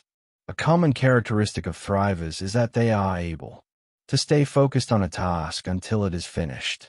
Many people in the workplace seem to me to be overwhelmed by their options on any given day. They have a long to-do list expected of them all. In the case of the self-employed, they themselves think they should accomplish a great number of things. Very often a person in this situation will pick up one task, work at it for a short while, and then pick up another task that seems equally urgent. And so on it goes. The worker becomes more and more dissatisfied at getting nothing truly accomplished and tends to become crankier and more frustrated. As the workday draws to a close, all fun has gone of work at that point, and, in most cases, the person finds it difficult to gain any kind of momentum or traction the following morning with many partially done projects that are scattered on the desktop. Artists have noted that if they leave a canvas prematurely, according to whatever degree of work they had hoped to accomplish in a given time period, it may take several hours or days to get back into an equally productive state, if it happens at all. The same can and does happen in negotiations, both political and financial. Unplanned interruptions and delays have a negative impact, often slowing down the entire process, and it takes considerable energy and focus to get things back on track and moving forward. An interruption during an exercise session almost always prematurely ends a workout. The value of socialization. I recently was working with a company that had gone through a very difficult financial time from 2009 to 2011. Their organization had provided good guidance, but many of the employees, mostly women, had each been encouraged to run a leaner operation. In essence, each woman ran her own franchise in this company, so she had control over her own overhead. In previous years, the mother company had recommended that a franchisee have one in-person office assistant. When tough financial times occurred, the company switched its recommendation and encouraged the elimination of the in-person office assistant and encouraged virtual assistants. In essence, each woman was expected to be an island unto herself. Happiness and job satisfaction plummeted. Gallup Healthways polled more than 140,000 people, and found that a person's ability to function at his or her best was directly correlated to how much they socialized during a day. We are social creatures and we need interaction. Working with other people and communicating with others in the normal course of the day results in less stress and worry and more happiness and enjoyment. The franchisee who heard the results associated with low socialization immediately agreed with the findings. The women admitted openly that they were not having as much face-to-face time as they needed, and that the loss of an office assistant had not impacted their task accomplishments nearly as much as it had impacted their levels of personal stress, worry, and happiness. The sad fact is that the more we feel stressed, the more we withdraw from others. I asked an attendee at a recent meeting what he did to socialize. He confidently replied that he played golf with friends. I asked him to tell me about the last time he played. He thought for a moment, and then replied, "Well, I used to play golf." When we find ourselves under tight demands and great pressure, we must not withdraw. Rather, the smart thing to do is to reach out to others, extend our connection time with family members and friends. The socialization can be energizing and give a glow of reward to the hard hours of sheer slogging. A lack of feelings of social support can negatively impact a person's motivation. On the other hand, feeling social support, and especially from people you like or love, and people who are good role models, can greatly impact your own motivation, which can be especially true in times of high work demand. Assess your team. Who is on your team, at work and in your personal life? How do you interact with these people? What do they give to you in terms of encouragement and help? You very likely do not need critics in your life. You know when you are doing badly or are failing. If you need information or help in acquiring a skill, seek it as much as possible. Distance yourself from the naysayers and the critics. To maintain your own positive energy, you need to be in association with positive people. You may not be able to decide who is going to be on your team at work or at home, but you can decide how much interaction you are going to allow yourself to have with negative people, and you can register a goal with others that you want your interactions to be positive, encouraging, and focused on the good that exists and that lies ahead. Sometimes simply saying to others on your team, "Let's change our collective attitude," can be a huge step in the right direction. Monitor your own role modeling.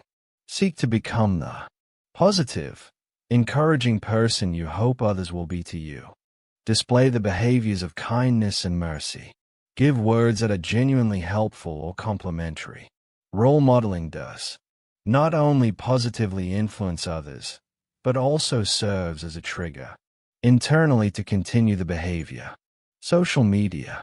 When I ask people in workshops if they think that social media helps a person stay firmly connected to others, less than 10% believe so.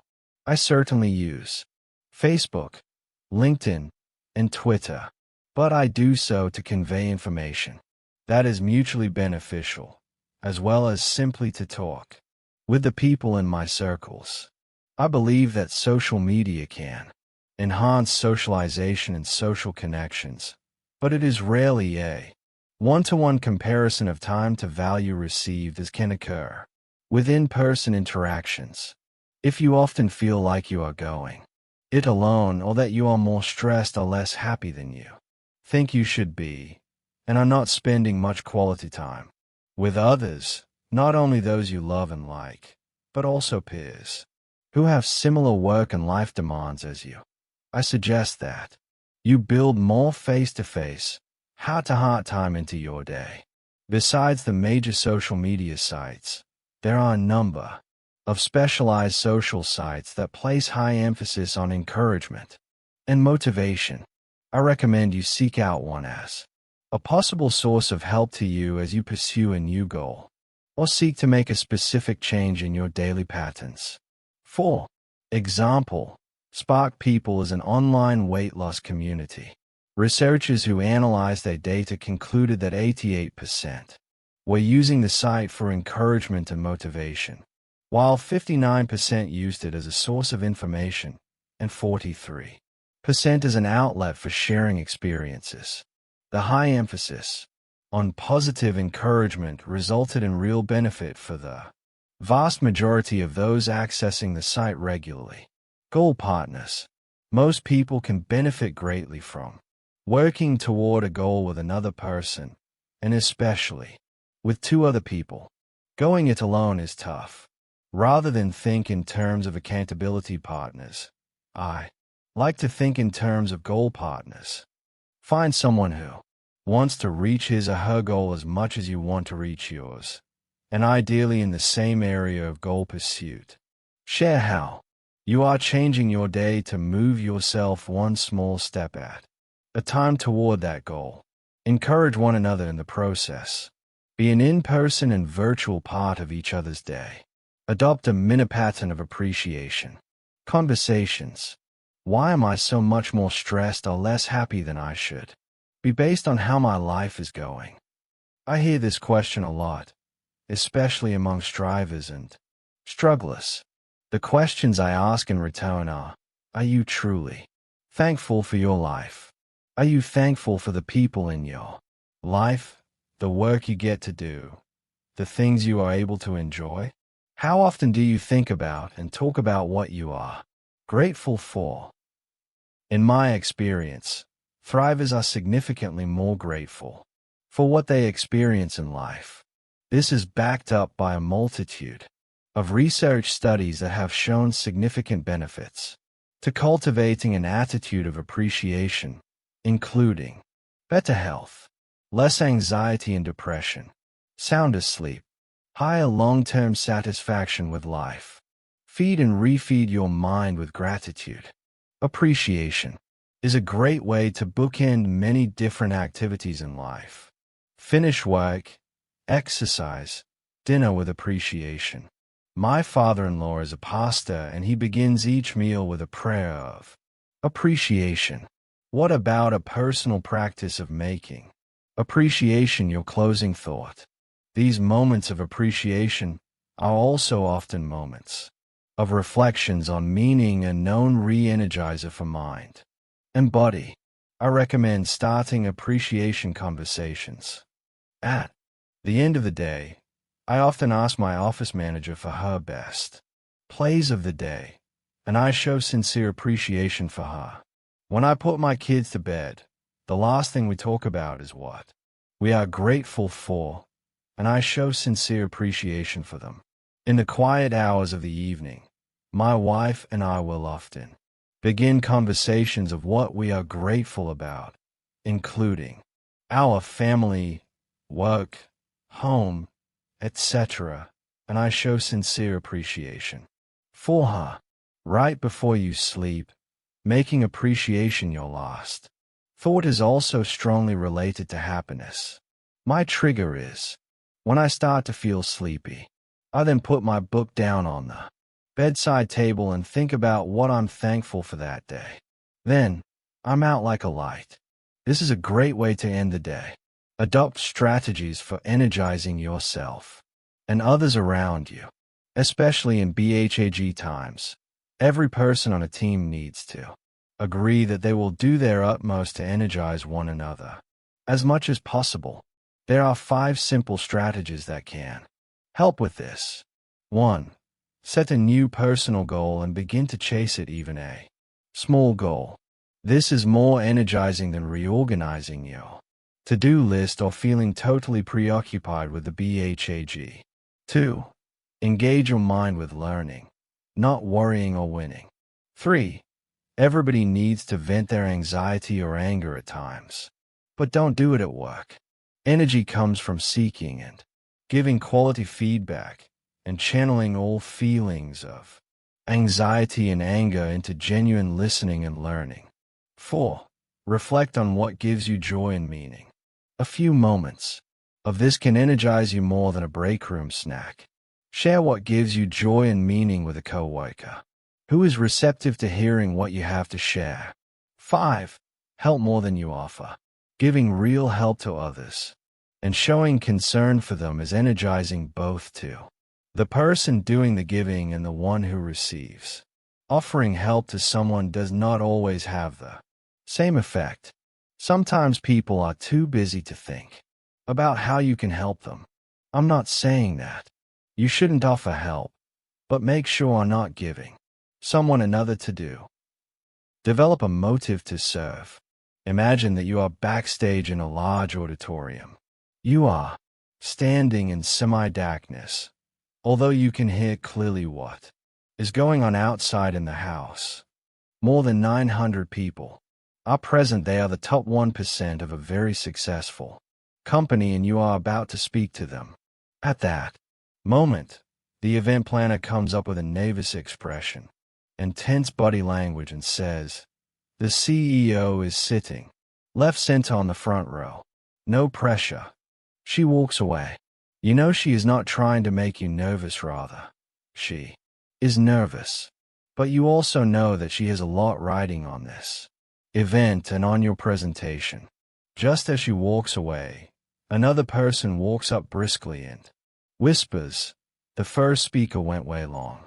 Can you cut your speech down from 60 minutes to 45 minutes? You agree.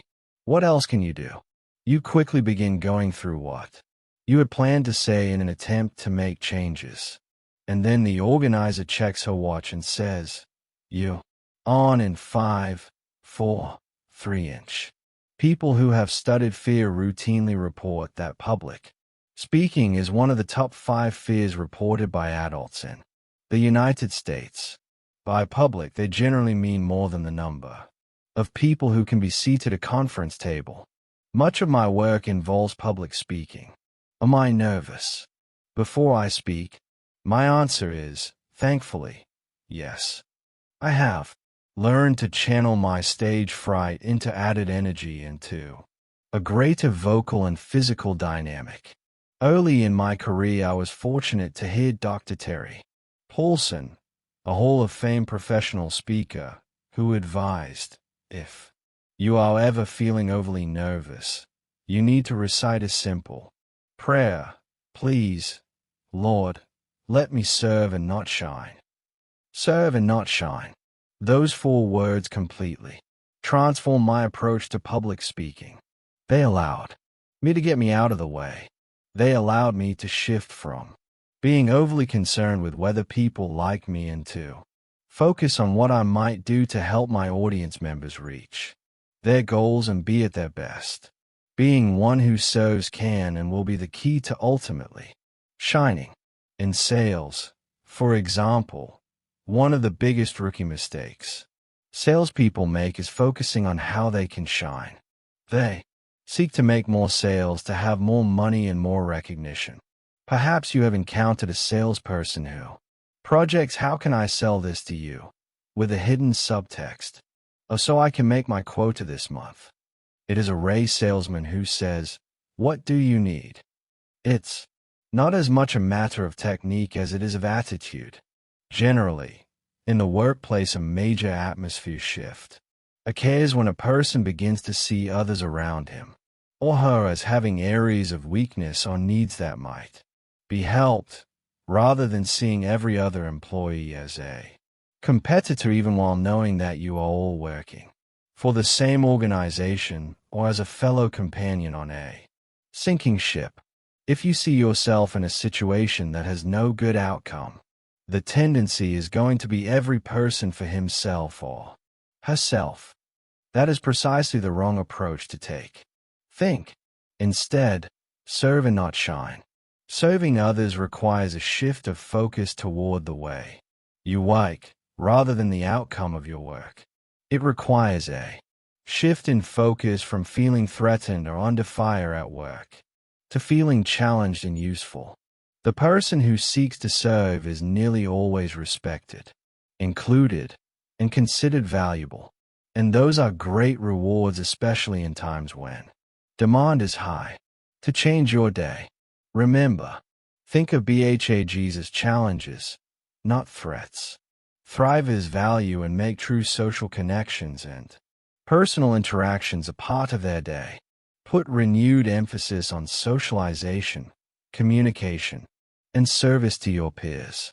Refuse to complain. Instead, infuse your day with expressions of appreciation and gratitude.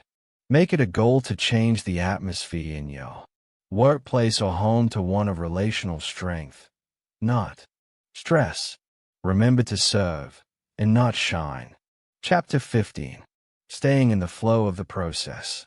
I feel certain that if you have watched a professional basketball game at least a few times, you will be able to imagine the scene I'm going to describe. Michael Jordan, past superstar for the Chicago Bulls, was facing certain defeat at the hands of a rival team. His team was down only 2 points, but there were mere seconds remaining in the game. The opposing team had the ball. The television commentator announced with finality that the only thing the opposing team had to do was throw the ball into play and make one successful pass, and the game would be over. That seemed to be a fairly easy feat for players at the professional level. The announcer hadn't quite factored into his calculations that the players were facing Michael Jordan. When the ball was thrown in, Jordan seemed to appear out of nowhere and intercepted the inbound pass. He spun around the opposing player, raced down the court, and made a three-point shot just as the buzzer sounded. The Bulls won the game. Jordan didn't do this only once or twice in his career. He was consistently spectacular, and especially in high-pressure situations. He had an amazing ability to elevate his game just when the circumstances were the most critical.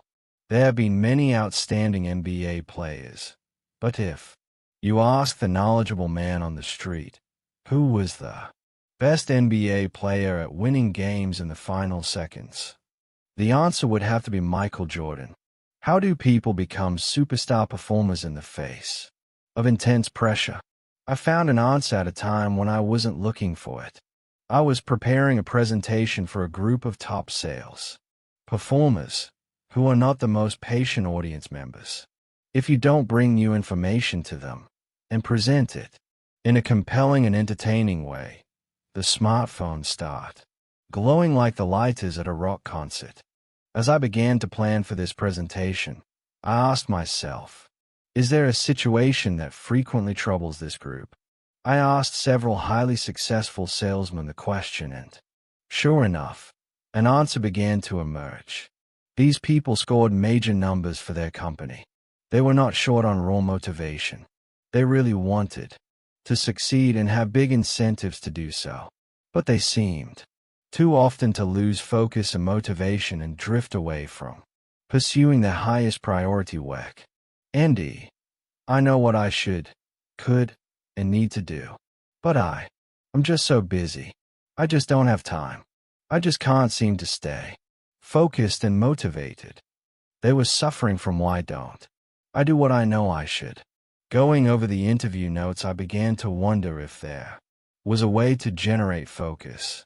Is there a way to create a more consistent motivation toward improvement?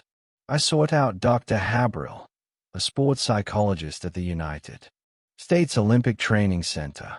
His primary role there is to take new athletes, full of raw motivation and big dreams and goals, and impart to them the mental skills that can turn their motivation into a powerful, lasting force that remains focused until a final gold medal event. I asked Dr. Habril, if you were trying to help a non-athlete, a busy person who wanted to achieve more of their goals, what would you advise that person to do? He replied, Andy, I would teach them the same thing I teach our athletes. Most people are juggling the same categories of responsibilities, whether they are athletes or non-athletes. They are juggling responsibilities to family members, friends, teammates, finances, and ultimately their performance on the job. Most people have high pressure in balancing that. What most people need is a profound but simple shift in their thinking. They need to shift their focus from outcome, which in my world is winning a gold medal, to focusing exclusively on execution. They need to focus on what it takes to ensure they are in the optimal mental and physical state required to capture every opportunity. It is the process of executing in the moment that is vital. It isn't a focus on 2 years from now or 4 years from now. It is on what needs to be done today to be ready for the moment down the line. Back to Michael Jordan, the announcer had his view of how the game was going to go. But what was Michael Jordan thinking? Before the inbound pass, he was likely thinking, "I'm going to win the game." But as play began, Michael Jordan shifted into instinct and execution. His experience gave him instincts. He instinctively responded to the subtle shift in the way the inbound pass was thrown and anticipated to which player the pass was going to go. He didn't think about it. He just instinctively reacted. As he knees the player, Jordan knows that if he reaches to steal the ball with his inside hand, it shortens his reach by 4 to 6 inches. Jordan instinctively executes a perfect outside hand reach, and it is just enough to get a fingertip on the ball. Now the ball is loose and the opposing player is right in front of him. He knows that if he stops in front of or lets his momentum carry him into the opposing player, he will lose his advantage. Jordan instinctively executes a perfect spin move around the opposing player, keeping his momentum, moving toward the opposing team's goal. Now he is sprinting down the court alone. Put yourself in Jordan's shoes. You are running down the court all alone. Millions of people are watching you on television. You look up to find the goal to shoot this long-distance three-point shot and see hundreds of the other team's fans behind the glass backboard. They are trying to distract you by screaming wildly and frantically waving red foam noodles. It is a madhouse of distraction, pressure, and stress. As you finally make it to the three-point line, you hear what sounds like a herd of elephants chasing behind you, which is the opposing team racing to catch you. The clock is ticking down. 4, 3, 2. As you reach the three-point line, you have an amazing opportunity to win, but also loads of pressure.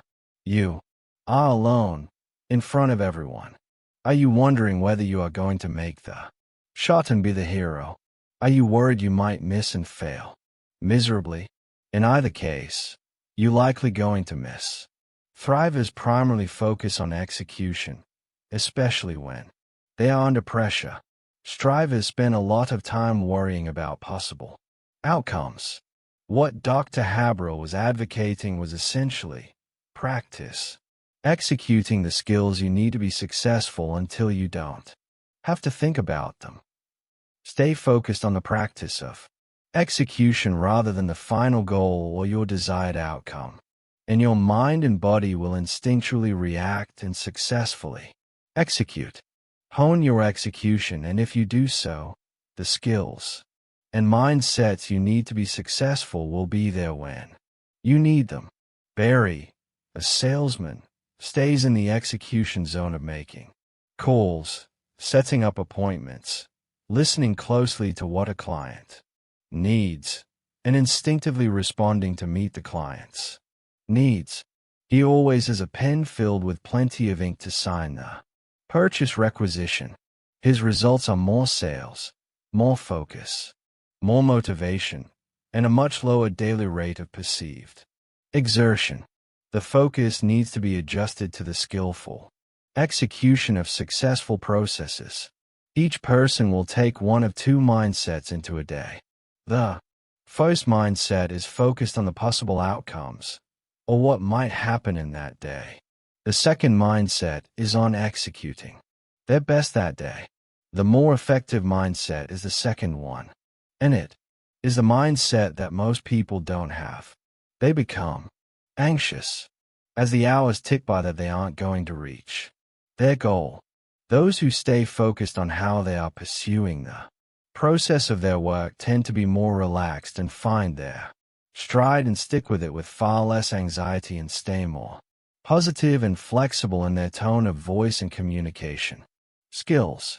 They are focused on the way they are playing the business game, not on the final score they want to see on the board. Jordan simply broke down winning an almost unwinnable game, a BHAG to be sure, into 3 executable skills. Skills. He has mastered though preparation and practice. The skills. Answered the following 3 questions. How do you steal a ball being inbounded? How do you get around a player standing in your way? How can you make a 3-point shot under pressure? Those 3 outcomes were broken down into specific minute patterns, which after diligent practice became second nature to Jordan. Most BHAGs are accomplished with day-to-day persistence, and each day is a series of minute patterns. Does the finish line matter? When I told Janet that she would reach her goals by June 31st, I wasn't being impish. Well, maybe a little, but from a larger perspective, I was truly being instructive in helping her adopt a more successful and less stressful focus. Execution beats outcomes 7 days a week. I certainly understand the need for clearly defined outcomes. Finish lines motivate us to run a race, and at the same time give us a somewhat fixed understanding of our progress and the remaining distance ahead of us. This is only motivating.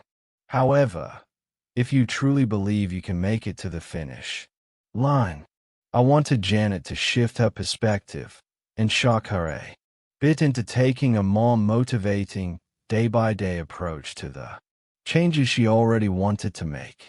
In many areas of life, there are countless factors that keep a finish line hidden from sight. Nobody knows if, when, or in what manner life is going to proceed. That can make a person feel out of control, which is one of, if not the most, demotivating mindsets you can experience. Do you remember the first roller coaster you ever rode? Sometimes you could see the dips and drops, but often it was a surprise. Even if you could see what was going to happen, you didn't feel any less anxiety or dramatic buildup as the roller coaster ride began. The more times you rode the roller coaster, however, the more you learned to anticipate its big dips and turns, and the more your anxiety decreased, even though it was still a stressful situation and you were no more in control of the ride than you had been the first time you boarded it. Your anxiety was significantly less. You knew when the dips and drops were coming. You were less anxious. You knew when you could relax and when to prepare mentally and lean into the turns. You felt more in control. With the change your day approach, you learn where the dips are in your day, when you can fully relax and when to productively lean into those dips in a productive way. Expect this same feeling of control to develop as you change your day. You won't be in control of an outcome, but you will be in more control of yourself and can have a feeling of control related to the process you have developed. And you can feel in control of your responses to triggers, your minute patterns, and your attitudes and values.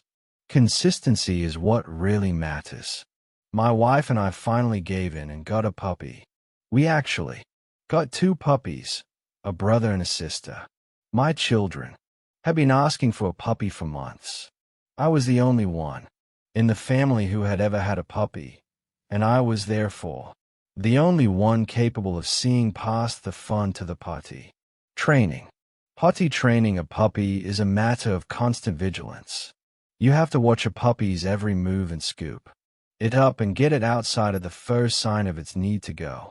There are always false alarms, and there are always missed opportunities. In life, it is improbable, if not impossible, to stay focused, so as to catch all mistakes in advance. You simply have to figure out how to do better without expecting to be perfect. Nobody gets it right every time, all the time. The goal must become consistency. The goal is to set in place a pattern of doing that becomes habitual to the degree that life seems to have something missing if certain behaviors are forgotten or left undone. Don't stop too often to evaluate yourself on your progress toward a goal. You'll become too easily frustrated by the fluctuations you see.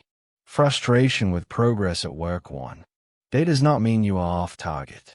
For example, water retention must not be confused with genuine fat gain. A sore muscle must not become a reason to quit. An angry outburst must not be seen as a signal that a relationship is over. Stay in the flow of the process and evaluate yourself on your own consistency. Are you doing what you have set out to do? Are you doing it as consistently as you can?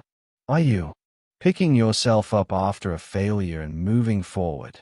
Are you forgiving yourself and others so that you don't get stuck in yesterday's news?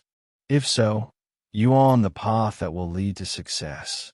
To change your day, remember, settle on a set of patterns and attitudes that you believe will gain you the greatest possible fulfillment and satisfaction, and then stick with those patterns and attitudes.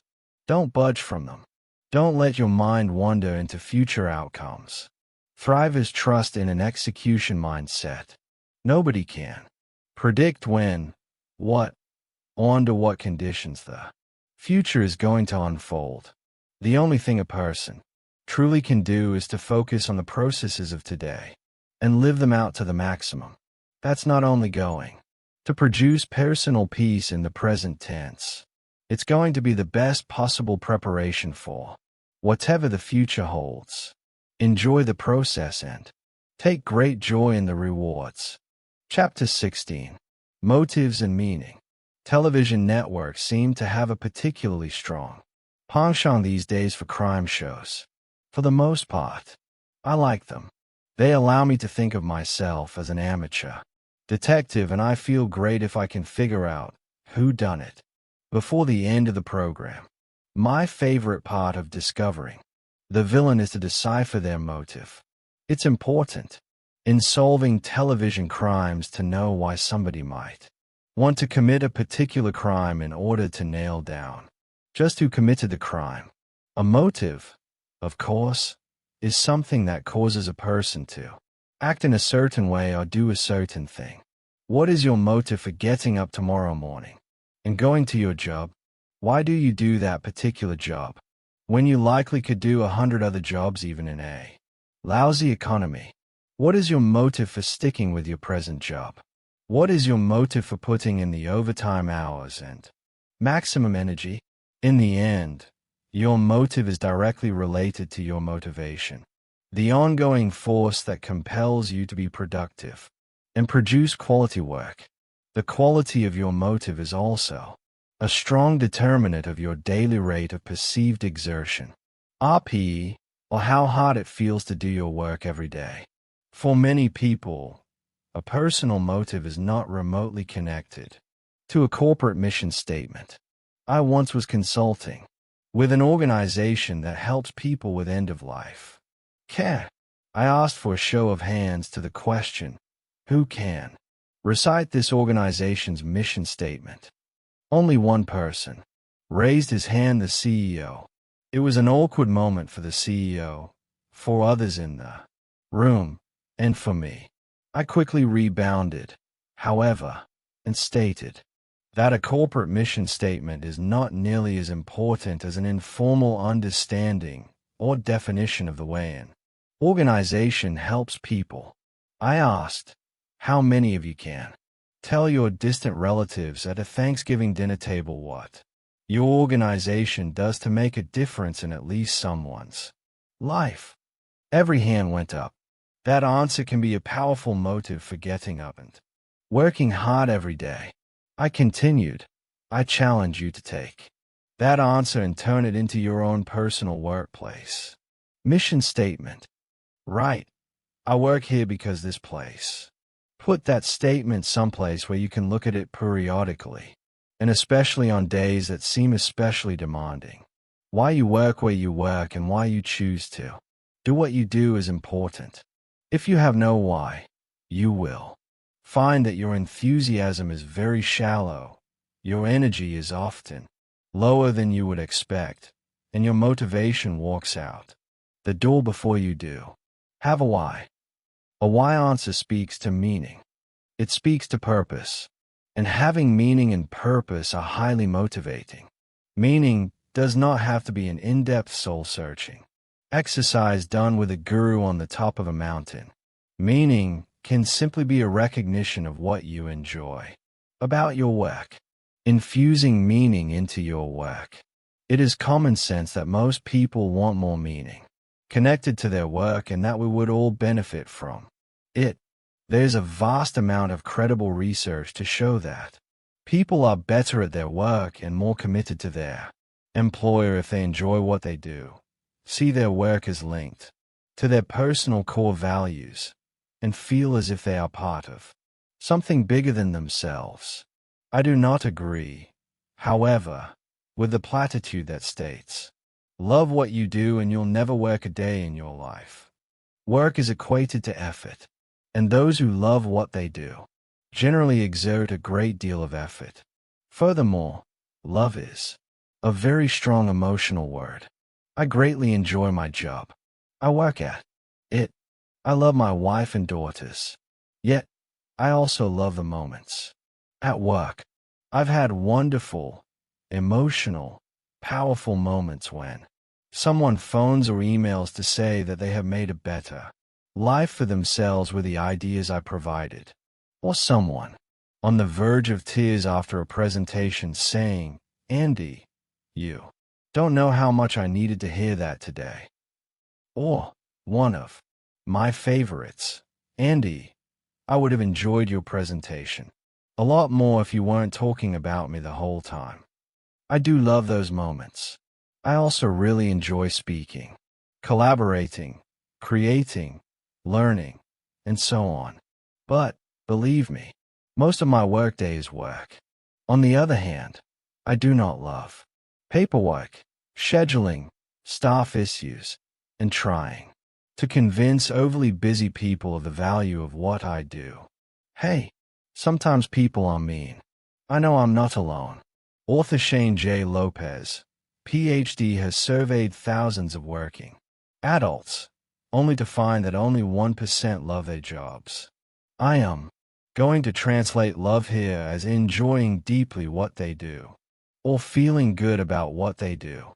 Let me assure you that you don't have to enjoy every aspect of your work to be good at it. If you are going to thrive under high demand, however, you must know what about it you do enjoy. Feel that your work is connected to your core values, and feel as if you are contributing something that goes beyond your personal needs and ego. Thrivers generally can't tell you what they enjoy about their work. They can point out the value of their work to them, even if you don't share their values or see their job in the same light that they see their job.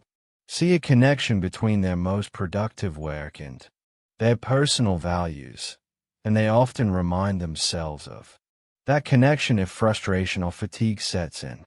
See their job as being linked to something good and something important or beneficial. Work enjoyment can be illustrated as a pyramid, with personal enjoyment as the foundation. A link between enjoyment and values at the next level up the pyramid, and work and positive outcomes beyond self at the top of the pyramid.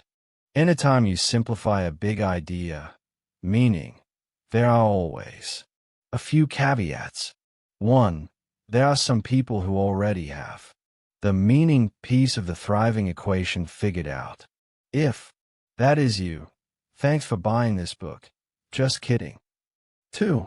Some people would put congruence at the top of the pyramid. That's okay by me. This book is not a follow my all-knowing Ideas exactly the same for as every other person on the planet. Kind of book. The meaning pyramid model is simply a way to clarify values and guide you to get more energy at work by pumping up your sense of meaning and enjoyment at work. This is more than only my opinion. I'm a research guy, a randomized, placebo-controlled, double-blind kind of research guy. When other experts mention meaning at work, or especially purpose, I mentally roll my eyes, expecting that we are headed into the territory of unicorns, pixie dust, and Sasquatch. Doug Hall, a fantastic thought leader on the science of innovation and marketing, has a saying that sums up my approach. In God we trust. Everyone else must bring data. I want to hear what people know, not what they think they know. Or at least tell me what you are reasonably assured works. Sometimes there is just not enough scientific evidence and you have to be philosophical. Luckily, we are not going there. A 2011 combined study from Portland State and the University of Michigan identified the top breaks that thrivers used to stay energized at work. The breaks that were connected to increasing vitality and reducing fatigue were: focus on what gives me joy in my work. Reflect on how I make a difference at work. Reflect on the meaning of my work. For example, in an interview series created by Mashable and Portale called A Day in the Life, Scott Heiferman, CEO of Meetup, contributed some really interesting and meaningful related statements. Doing more of what you enjoy. You can tell in seconds that Scott enjoys his work and takes it very seriously. You can also see that he's identified what he does that creates the best results. I find time every day to either interact with people in a meetup community or, more likely, just looking at what is going on in the meetup communities. The other meaningful work. Scott, like most leaders who are ultimately judged by the results they can produce, has evolved how he approaches his work so his time is the most meaningful. Scott says that he used to have breakfast and dinner meetings, coaching entrepreneurs, etc., but now he has refined the meaningful work for him to make the best damn product I can and build the best damn team building the best damn product I can. And he finishes with, I'd love to do a bunch of other stuff, but that is not my job. I don't recommend saying, that is not my job at work. At least not without some forethought. But you should say it to yourself a lot. Thrivers know what is their most productive work and what is a time and brain drain. To some, this may sound simplistic to determine what really is your job, the most productive work that you do. If you do know what moves the needle most for you at work, then take a breath and soak in the fact that most don't, and that you are way down the road to successful work and less stress. But most people don't.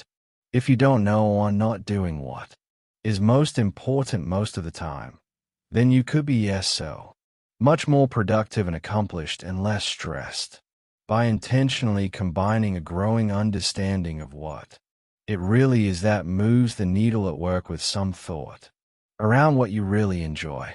A personal evaluation. Let me be quick to add that enjoyment, satisfaction, and contribution are not traits that are universally objective. In other words, what you find enjoyable, fulfilling, or meaningful may not be what I personally find enjoyable, fulfilling, or meaningful. You should be able to isolate what leads you to define your own job in those terms, or recognize that your job is not associated with those traits. My point is this: you need to evaluate your own job when it comes to the happiness, worth, or satisfaction it gives you. What works for you is what you will work at best, hardest, and longest. And that's your choice, according to your definitions. I encourage you to focus on what gives you the greatest joy and meaning at work. Be able to define it. Reflect on how you are making a difference at work and, through your work, be able to give examples. Reflect on the meaning of your work as it relates to your core values, and then seek to increase what you enjoy. The more you burrow into what holds greatest meaning, fulfillment, and greatest happiness in your job, the more you are going to be in better focus as a whole person, and the more you will be able to cope with aspects of your job that may not always be as fulfilling or rewarding as you would like them to be. You can come to find that the administrivia, the mundane and routine chores required of you, and the not so exciting aspects of your work become easier to do and get completed more quickly if you have a strong focus on what you do find exciting, rewarding, or fulfilling. Working within the core of your own joy at work will enable you to have more overall energy and momentum, which makes doing the tedious chores less worthy of complaint or stress.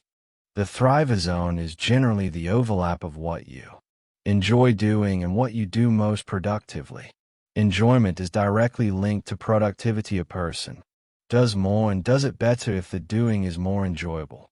I'm not suggesting that you should be able to spend all your time in the Thriver Zone, but I have found that Thrivers spend more time in this zone than Strivers. There's a lot of enjoyment that comes from accomplishment, both knowing what works and knowing that you are doing what works. Find your Thriver Zone at work. Be clear enough on it that you have it on the tip of your tongue and at the top of your mind, and you have the makings for more energy and reaching high altitudes of happiness at work. But don't stop there. Dig deeper than just what you enjoy. Scott says that it's important to scrutinize your calendar and determine whether how you are spending your time is true to what you are trying to do in the world. He recommends take a breath and soak in what is going on right now. It's really easy to get wrapped up in your own head on the money side of things. It is so important to stay connected to what we are really trying to do. He says, if I'm having a bad day, all I have to do is think about the fact that people whom I care about are going to benefit from a meetup at some point. That is part of a larger change in the world. That meetup is one part of which is people turning to each other. That is where the world is going, and we are helping to bring on that change. These simple thoughts adapted to your work can help you feel congruent and connected. It is easy to see that Scott's core values include making a better world through giving people opportunities and turning to each other to meet up. He obviously feels at his best when he is helping others and doing what is important to him.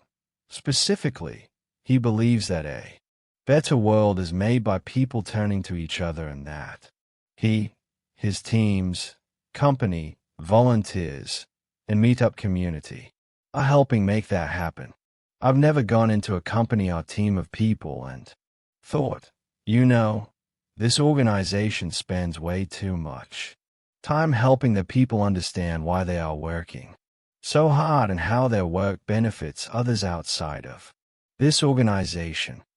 But I have thought many times that the people in this company are just working for a paycheck, and that they could increase employee loyalty, engagement, and bottom-line results if they would help them understand in a non-bland, mission statement sort of way how their work both drives the financial success of their organization and how it is connected to the good of their communities and their people.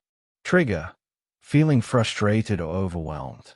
Pattern: what is this all about anyway? Meaning is motivating, even at unseen levels. I once consulted with a company that manages roadways. They paint lines on the roads, manage toll booths, spray weeds at the side of the roads and public waterways, and so forth. One day I was giving a presentation to a group about the value of what they did and how they made life better in the community. I was near the height of my inspirational message when one man piped up, "Andy, I spray weeds. Don't get carried away. It's a job. I hit pause on all my thoughts about safe, beautiful transportation and ecological benefits for the roads and waterways, and asked this man, "So, why do you do what you do? Why do you do this job?" He replied with what I considered to be a great slogan for this entire division. He said, "I keep Florida." Florida. I could have boiled my entire presentation down to those 4 words. Floridians want a state with beautiful and safe highways and clear and ecologically healthy waterways. I encouraged all the people in that room to take on this man's perspective. What they were doing was beautifying and protecting the value of their home state, value as a place to live, and value as a tourist destination. Now that was connecting their work to a purpose that was meaningful and beyond their own paycheck, meaning and service. Not long ago, a supervisor was making her rounds around her company. She came upon a man fixing a piece of equipment and asked, "Do you enjoy what you do?" The man grinned. His work was tedious. People only called upon him when they were highly stressed or frustrated. He said, "I do like my job." "What do you like about it?" she asked, genuinely interested in what he might say. "Well, I know my paycheck is going to feed my wife and me and put a roof over our heads. At work, as I am repairing a machine, many people begin with sharing their frustrations with me, but we end up sharing what is good in their work, their life. I know that I have 3 interns at present who come to me after work to hang out and talk.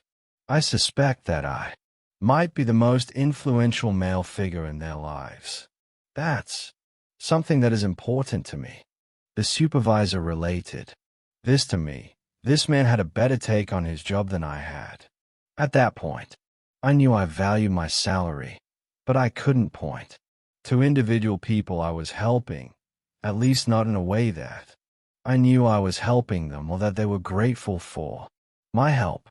And I took work home every night and asked my husband and 2 children to accommodate mommy's need to do her homework rather than helping them with their homework. This man caused me to take a new look at my life and make some serious adjustments. There is a better way to start your day. I had the opportunity to interview one of the leading sports psychologists in the United States. I was asking questions around the idea, what mental skills can you share with hardworking adults that you've seen work and hardworking athletes? He mentioned that one of the most beneficial exercises he does with his athletes is helping them define their first thought. What is your first thought after your alarm clock rings? You enter consciousness. I've asked people all over the world.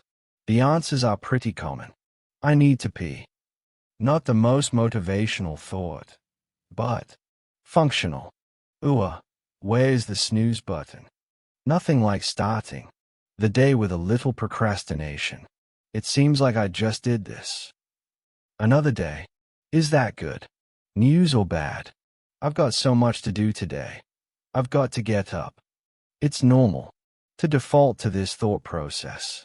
But is it the best angle of these examples? Did you notice any that would motivate a great day? Set the tone. Ring the bell in a way that energizes and focuses you in the right direction. Remember the core concept that motivation is simply momentum in disguise. My psychologist friend would have you not only define your meaning statement, but use it as your first thought. If you had the chance to sit down with him, he would ask you, why are you sacrificing so much? He would then take your well-thought-out answer and say, so that you can. What? Then you would respond and he would repeat that soon-to-be annoying question, so that you can what? And keep repeating it until you came upon a thought that you could repeat that summarized why you are working so hard, and felt comfortable saying it, at least to yourself. Then, once that thought is solidified, he would instruct You to not only make this your first thought, but you are to smile as you say it, because the biofeedback of smiling has been shown to improve attitude. I tried this suggestion the very next day. I woke, repeated my thought in my mind, and smiled. My wife looked over at me and said, "Forget about it." To change your day, I challenge you right now to list 5 things you enjoy about your work. You may want to do this in a small group setting, challenging one another around a break table to list the top 5 factors about your jobs that give you pleasure or fulfillment. Then compare your lists. Talk about what you value at your place of employment. Talk about how you might make things more enjoyable. I challenge you to name 3 ways in which what you do serves your core values. In what ways are your work and your daily activities aligning with what you believe in personally?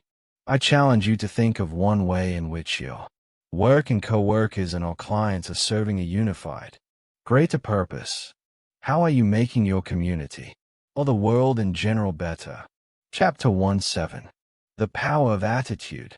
Much can and has been said about attitude, and most people believe that attitude is not only important to personal success, but a powerful influencer in relationships of all types. What I want to challenge you to do today is to evaluate your attitude according to one main criterion: well-being. In 2007 to 2008, Towers Perrin published its Global Workforce Study, which was a very large poll of 90,000 respondents in 18 nations. The study concluded that the number one driver of employee engagement was this: senior management's sincere interest in employee well-being. We've long known that people don't care about what you know until they know you care. This study affirmed, however, that most workers want their employers or supervisors to care about them, and in a way that recognizes the whole of their humanity, not only the quality of the tasks they perform for a company. And that is what truly makes them want to give their best for the company, more so than even pay. A key question to ask yourself is this: how do I sincerely display that I am concerned about the well-being of the people around me? This question applies to all areas of work and life. How do you show you care? One of the foremost ways is by being predictable in the expression of your own values, and by affording others around you a sense that they are secure in their relationship with you, and that you value them. Another way is to help others establish patterns with you that support your relationship. I often ask my clients to write out a list of people who are important to them: family members, friends, mentors, co-workers who are team members, people who have sacrificed to help you, and so forth. And then to identify people by name in the various categories they've listed, and then to write next to each person's name: how I show this person I care about their well-being. This exercise not only helps raise a person's awareness of well-being and of expressing care for others, but the list can help serve as a trigger to give more sincere compliments and words of appreciation, and to put in place a more regular series of encounters by phone, note, or face-to-face meeting, over lunch or coffee, to bolster or renew relationships. Showing you sincerely care about the well-being, including the security of those at work and in your personal life, is an important and clear way to change your day and energize others as well as yourself. Are you hopeful? A second question about your attitude: are you hopeful? Are you generally optimistic about both the present and the future? Dan Burris, a technology futurist, has said, "Your view of the future shapes your actions today, and your actions today shape your future." My questions to many of my clients are: do you believe tomorrow can be better than today, and that 5 years from now, your life will be very much better than now? Do you believe things can and will improve? If you see the future in dark and ominous terms, your immediate tomorrow is likely to be a rather horrible abyss. On the other hand, if you refuse to give in to doom and gloom forecasts, negative predictions, and dire speculations, then you are likely to get through both today and tomorrow with a brighter outlook and more life-improving accomplishments. Do you have a deep feeling of confidence? A focus on well-being, a hopeful and optimistic outlook can sink deep into a person to create abiding confidence. In addition, confidence is rooted in a person's self-awareness, that he has knowledge and skills that are valuable. Knowledge is information, including understanding how bits and pieces of information work together. Skills are abilities that can be learned, practiced, and developed to a state in which the doing of the skill is almost automatic. Skills are behavioral. Knowledge is mental. Confidence requires both. The big three enemies of confidence. Do your utmost to guard your confidence and to avoid the foremost enemies of confidence. In my opinion, there are three major enemies of confidence, and every person is wise to know what they are to avoid them. None of these enemies, by the way, is rooted in self-esteem. A person can have very high self-esteem, related to his value to his family and people he admires, respects, or loves, and still not be confident in a workplace, especially if he is a new hire or if a particular field has changed faster than he has been able to keep up with it. The three true enemies of confidence are: 1. Perfectionism. A perfectionist will insist that everything is performed correctly or at 100% level before he or she will take on a task. Creating consistent, positive momentum is a more productive mindset than perfectionism. 2. Pessimism. Pessimists know that perfection is not possible, and they often let this viewpoint discourage them from trying or giving their full efforts to progress. With pessimism as your reaction to challenges, it is easy to constantly battle dark, negative thoughts, especially ones of failure or of being blamed for a failure. 3. Procrastination. Out of a perspective of pessimism, a person often delays trying, since he sees no value in completion that doesn't include top-mark perfection. He puts off doing anything. All three of these enemies of confidence are descriptive of a person with one foot on the accelerator and the other on the brake. Work performance is herky-jerky, with very little forward progress and a growing loss of motivation and energy. Confidence is maintained by taking the 180-degree opposite approach. Take charge of your attitude and choose to be someone who does his best to be excellent, but who is also committed to being a person who gets a job done by staying optimistic, by having the belief that if you execute, the results will come, and by refusing to put off until tomorrow what you know can and should be done today. Forgive yesterday and work on today. It was a slate-gray Friday afternoon in Bentonville, Arkansas. I was sitting at a U-shaped table with 18 high-performance, high-stress people from the Gillette Company. This was our third monthly meeting. My role was to help them learn to stress right, which means to adopt the thought processes and daily patterns that work best in times of intense work demands. The agenda was in place. We would recap how each person did individually during the previous month, and then I'd present new goals and teach additional techniques for the coming month. The immediate goal they had been working on was actively focusing on the positive potential in their day, rather than seeing potential for disaster.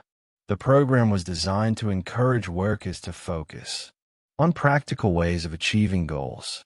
It calls upon a person to focus more on what they have accomplished and less on where they fell short of the ideal, to essentially see the one in seven, the one who changes and sustains the changes in their own day.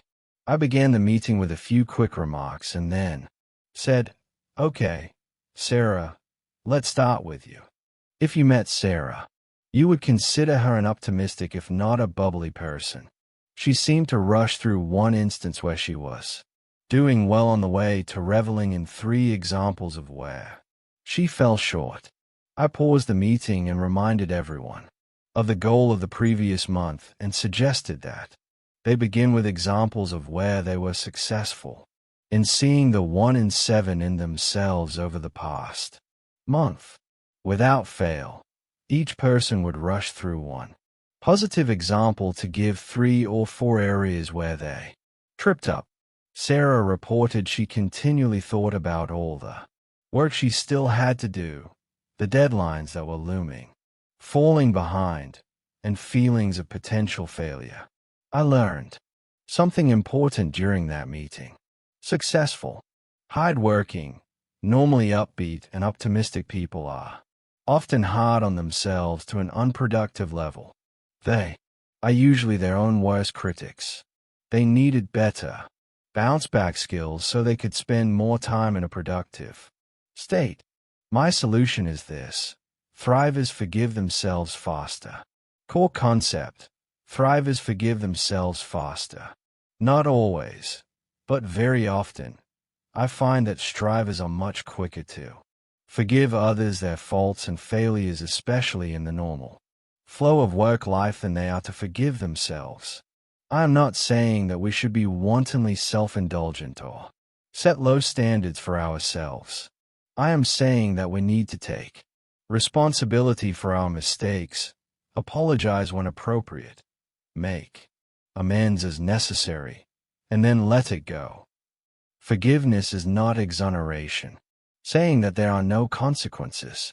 Neither is forgiveness a statement that something didn't happen, didn't matter, or shouldn't be addressed.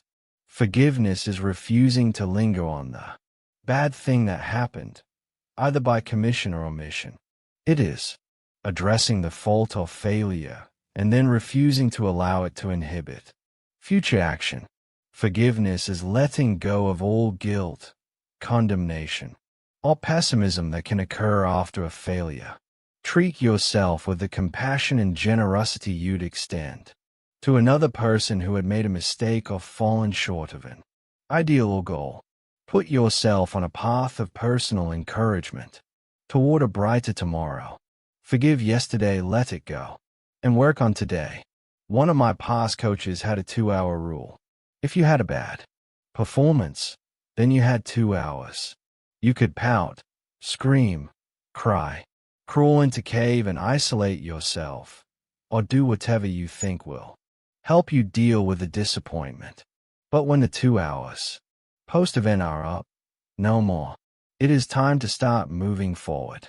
Again, in a weight loss study of people who had trouble with binge eating, researchers found that just 1 day of self-compassion training tripled their long-term success.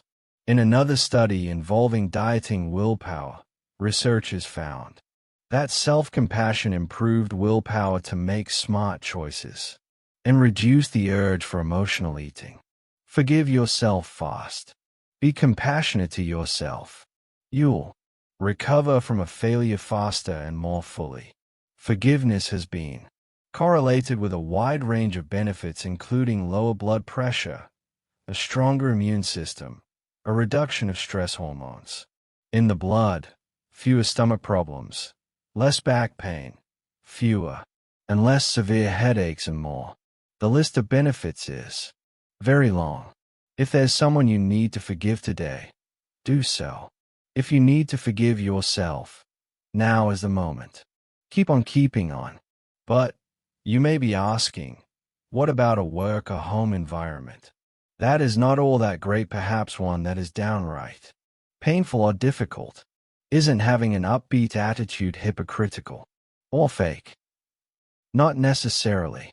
One day I was at a local fitness center and I asked a man named Bob how he felt after a rigorous cycling class, which just happened to have been held on the 2nd of January, a time when New Year's resolutions kick in. He looked at me with a get away from me, weirdo look. He was in pain and exhaustion, and there was nothing good about the experience from his perspective in that moment. When I asked a local cyclist how she felt after the class, she said, "Andy, it hurt so good." Attitude made the difference. Sarah saw benefit in her pain and exhaustion. Bob didn't, at least not yet. There's nothing at all hypocritical about being positive in a negative situation.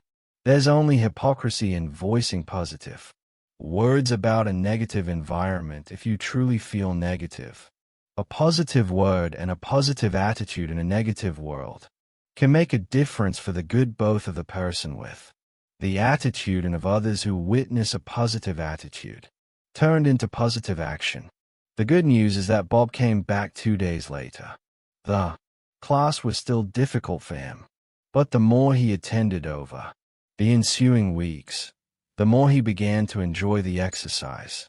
To date, I've now seen Bob in that same class for over 2 years, and not only has he transformed his body, he has also learned to positively embrace the difficulty and the challenge in a motivating way. That is often true for many people who have a hard time at the outset of facing a change. The challenge is to keep doing and not give up. Strivers very often have a mindset of getting through it. Thrivers have a mindset of getting into it. If you can make that mental adjustment, you are likely going to want to continue and persevere until the desired change becomes ingrained. To change your day, remember, your pursuit of excellence and your enduring in the patterns and attitudes that lead to success is predicated on values related to well-being, genuine hope, execution, and forgiveness. Explore more of the inner you. Choose to create an attitude that becomes the atmosphere in which you live and work. Attitude is not something to be put off or put on. It is something that becomes the glue that binds all of your best efforts together. It is the very core of your integrity and your ability to integrate work and life. Nothing impacts your day or the degree to which you can change your day as much as your attitudes about your day and about all of your life. Chapter 18. From a change underdog to a challenge winner. One of my favorite change underdogs is Lou. A change underdog is someone who never thought he or she could change, but who wanted to change and actually succeeded at change. Lou was part of a well-being program I conducted for a group of salespeople. There were 36 people in the program, and the only one who was not fully on board was Lou. He would often tease people for making healthier choices, and he was the only person who didn't keep up their challenge log for the first month. The way the program worked was that each month the participants would have a checklist and keep track of how well they did in 5 very simple categories. They were challenged to 1. Drink 2 bottles of water a day, or the equivalent of 32 ounces. 2. Eat 2 fist-sized servings each of fruit and veggies a day. 3. Eat a snack at 3 o'clock in the afternoon. 4. Lay out their exercise clothes each night for use the following morning. 5. Accumulate 30 minutes of any form of physical activity each day. If a person did this, he or she got to check a big yes box for the day, and if not, they had to check the no box. At the end of the month, the boxes were totaled for each person. 20 boxes made for a possible 20 yes marks. At the end of the first month, everyone had checked yes at least 18 of the 20 days. Except Lou. Lou didn't turn in a log, and the result was that his score was 0. What Lou hadn't remembered was that anyone who marked less than 15 of the 20 possible yes boxes received a red X on their log and also on their office door. I had made big red acrylic XS with an S in the middle that stood for slacker. Lou had signed the contract with all of the other participants, so he could not take the X off his office door until the following monthly meeting. The X was a real trigger for Lou. It didn't take too many encounters with fellow employees saying, "Hey, what's up, slacker?" for Lou to get with the program. Over the next several months, Lou did not miss checking a single yes box. In fact, in a surprisingly short period of time, he was beginning to feel so much better that he began to be just a little obnoxious in telling others how much he was enjoying the process. He was feeling more energy, had a calmer demeanor, and was able to focus better. Momentum was building for Lou. He ended up building momentum throughout the rest of the challenge, and along the way, he lost a significant amount of weight, updated his wardrobe to reveal the new lean Lou, and scored high on all measures of health. Lou not only won the challenge the first year, but every year for the next 4 years. If Lou was sitting next to you right now, he would be quick to tell you that not only did he experience better health and more stress relief, but he became a better salesman, co-worker, and generally a better person. Go back and read the 5 things in the challenge. They were simple changes that cost virtually nothing and didn't take a great deal of time. They were doable, and most important of all, they were required on a daily basis. My point is this: if Lou could be a change underdog who went on to be a challenge winner, you can be one, too. And then there's Mom. Have you ever tried to tell your mother what to do? My mother, Jackie, was 49 when she began a Change Your Day program. Mom has bright blue eyes and a soft voice, but not long before starting her program, she had quit smoking. It hadn't been easy. She had smoked heavily for 31 years, and over the 6 months after she quit smoking, she gained 40 pounds. Her beautiful eyes seemed to recede into her face, and her voice had a hard edge to it. Others may not have noticed, but I am, after all, her son. One afternoon I blurted out to her before I could stop myself, "Mom, you have got to lose weight." She didn't say a word. I was given the silent treatment. The next day, however, Mom called and, with resignation in her voice, she asked, "Well, what should I do?" I started her on a simple walking plan, 5 30-minute walks a week. Nearly every night for 3 consecutive weeks she called me to say, "I don't think I can do this. Walking makes me tired. I don't have time for it. It's not working because I still weigh the same." I said, admittedly without much compassion, "Mom, you're being a baby. Just keep walking." One evening there was no call. Had something gone wrong? I called her. "Mom, I'm worried you didn't make it back from your walk." She said, "Andy, I'm a big girl, and according to you, too big a girl. My walking is fine. It's just part of my day now. It's nothing worth reporting." It was a moment of celebration for me.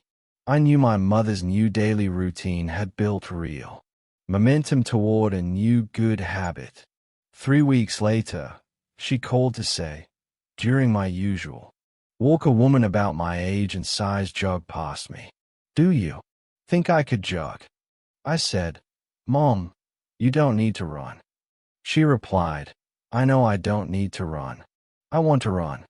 The next day, she started on a program to become a 30-minute runner over the next 30 days.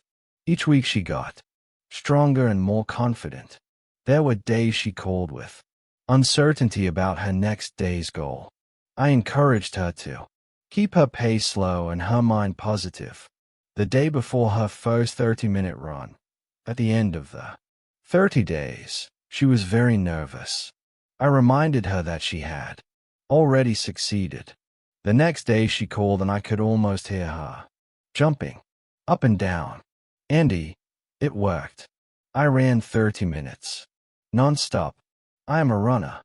I started jumping up and down, too. 3 weeks later, she participated in a race for the a 5K run. She completed the 3.1-mile race nonstop, and after it was over, she said, "I cannot believe it was so easy. This is one of the best things I have ever done." That was then. My mother completed 10 full 26.2-mile marathons. She ran the Pikes Peak Marathon, the Great Wall of China Marathon, has qualified for and run the Boston Marathon 5 times, and 6 years ago, she completed the Lake Placid Ironman Triathlon, which consisted of 2.4 miles of lake swimming, 110 miles of biking through the Adirondack Mountains, and then a full marathon. That was 15 hours of constant exercise, all at the age of 53. Mom didn't start out believing she could be an exerciser. It had never dawned on her to become a runner. It would have been unthinkable to her initially to even consider participating in an event like a triathlon. Her simple beginnings with a daily walk ended up building a life for her that was healthier and more vibrant than she had ever experienced. Along with her newfound physical vitality, she had more confidence, greater mental clarity, and more energy to pour into her work. She was promoted at her workplace, a hospital. The marketing department saw such fantastic changes in her that they presented her as a role model of the type of employee they wanted to represent the hospital to the community.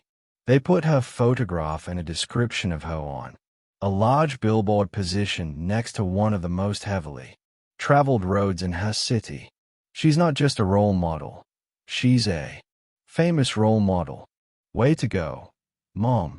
She was the kind of person who would shrink away from compliments, much less accolades. What she did for herself and for her family.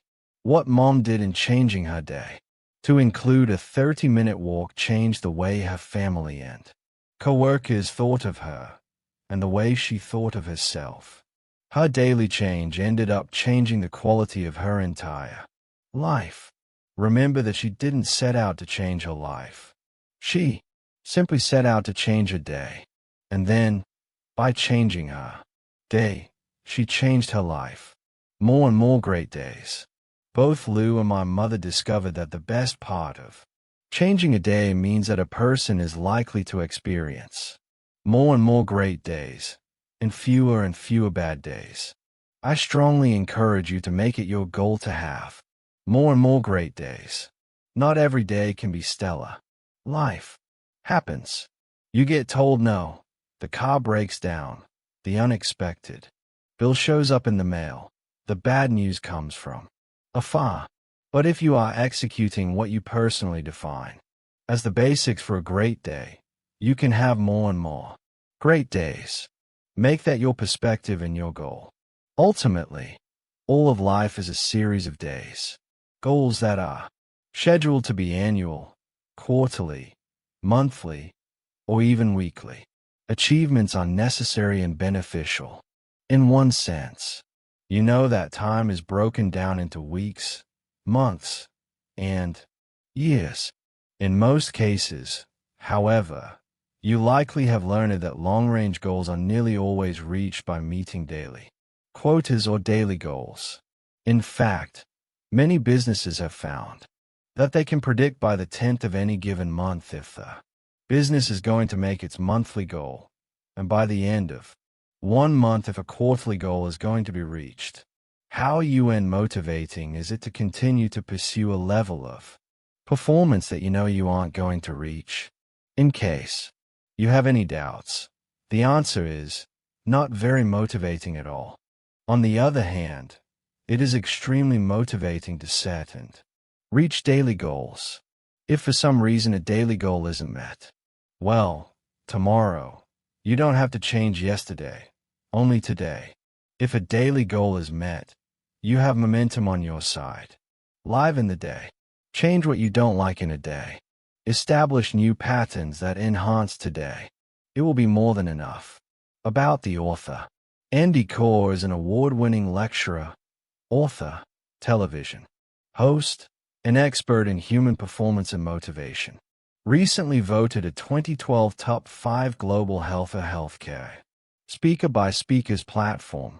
Andy has a master's degree in the science of human performance and has spent the past 23 years mastering what it takes to become energized, healthy, motivated, and better equipped to thrive in today's hectic society. Andy travels throughout the United States, Asia, and Europe working with organizations who are dedicated to increasing the effectiveness of their people by improving their overall well-being. He lives in Fayetteville, Arkansas, with his wife, Naomi, and their 2 children, Bella and Camille.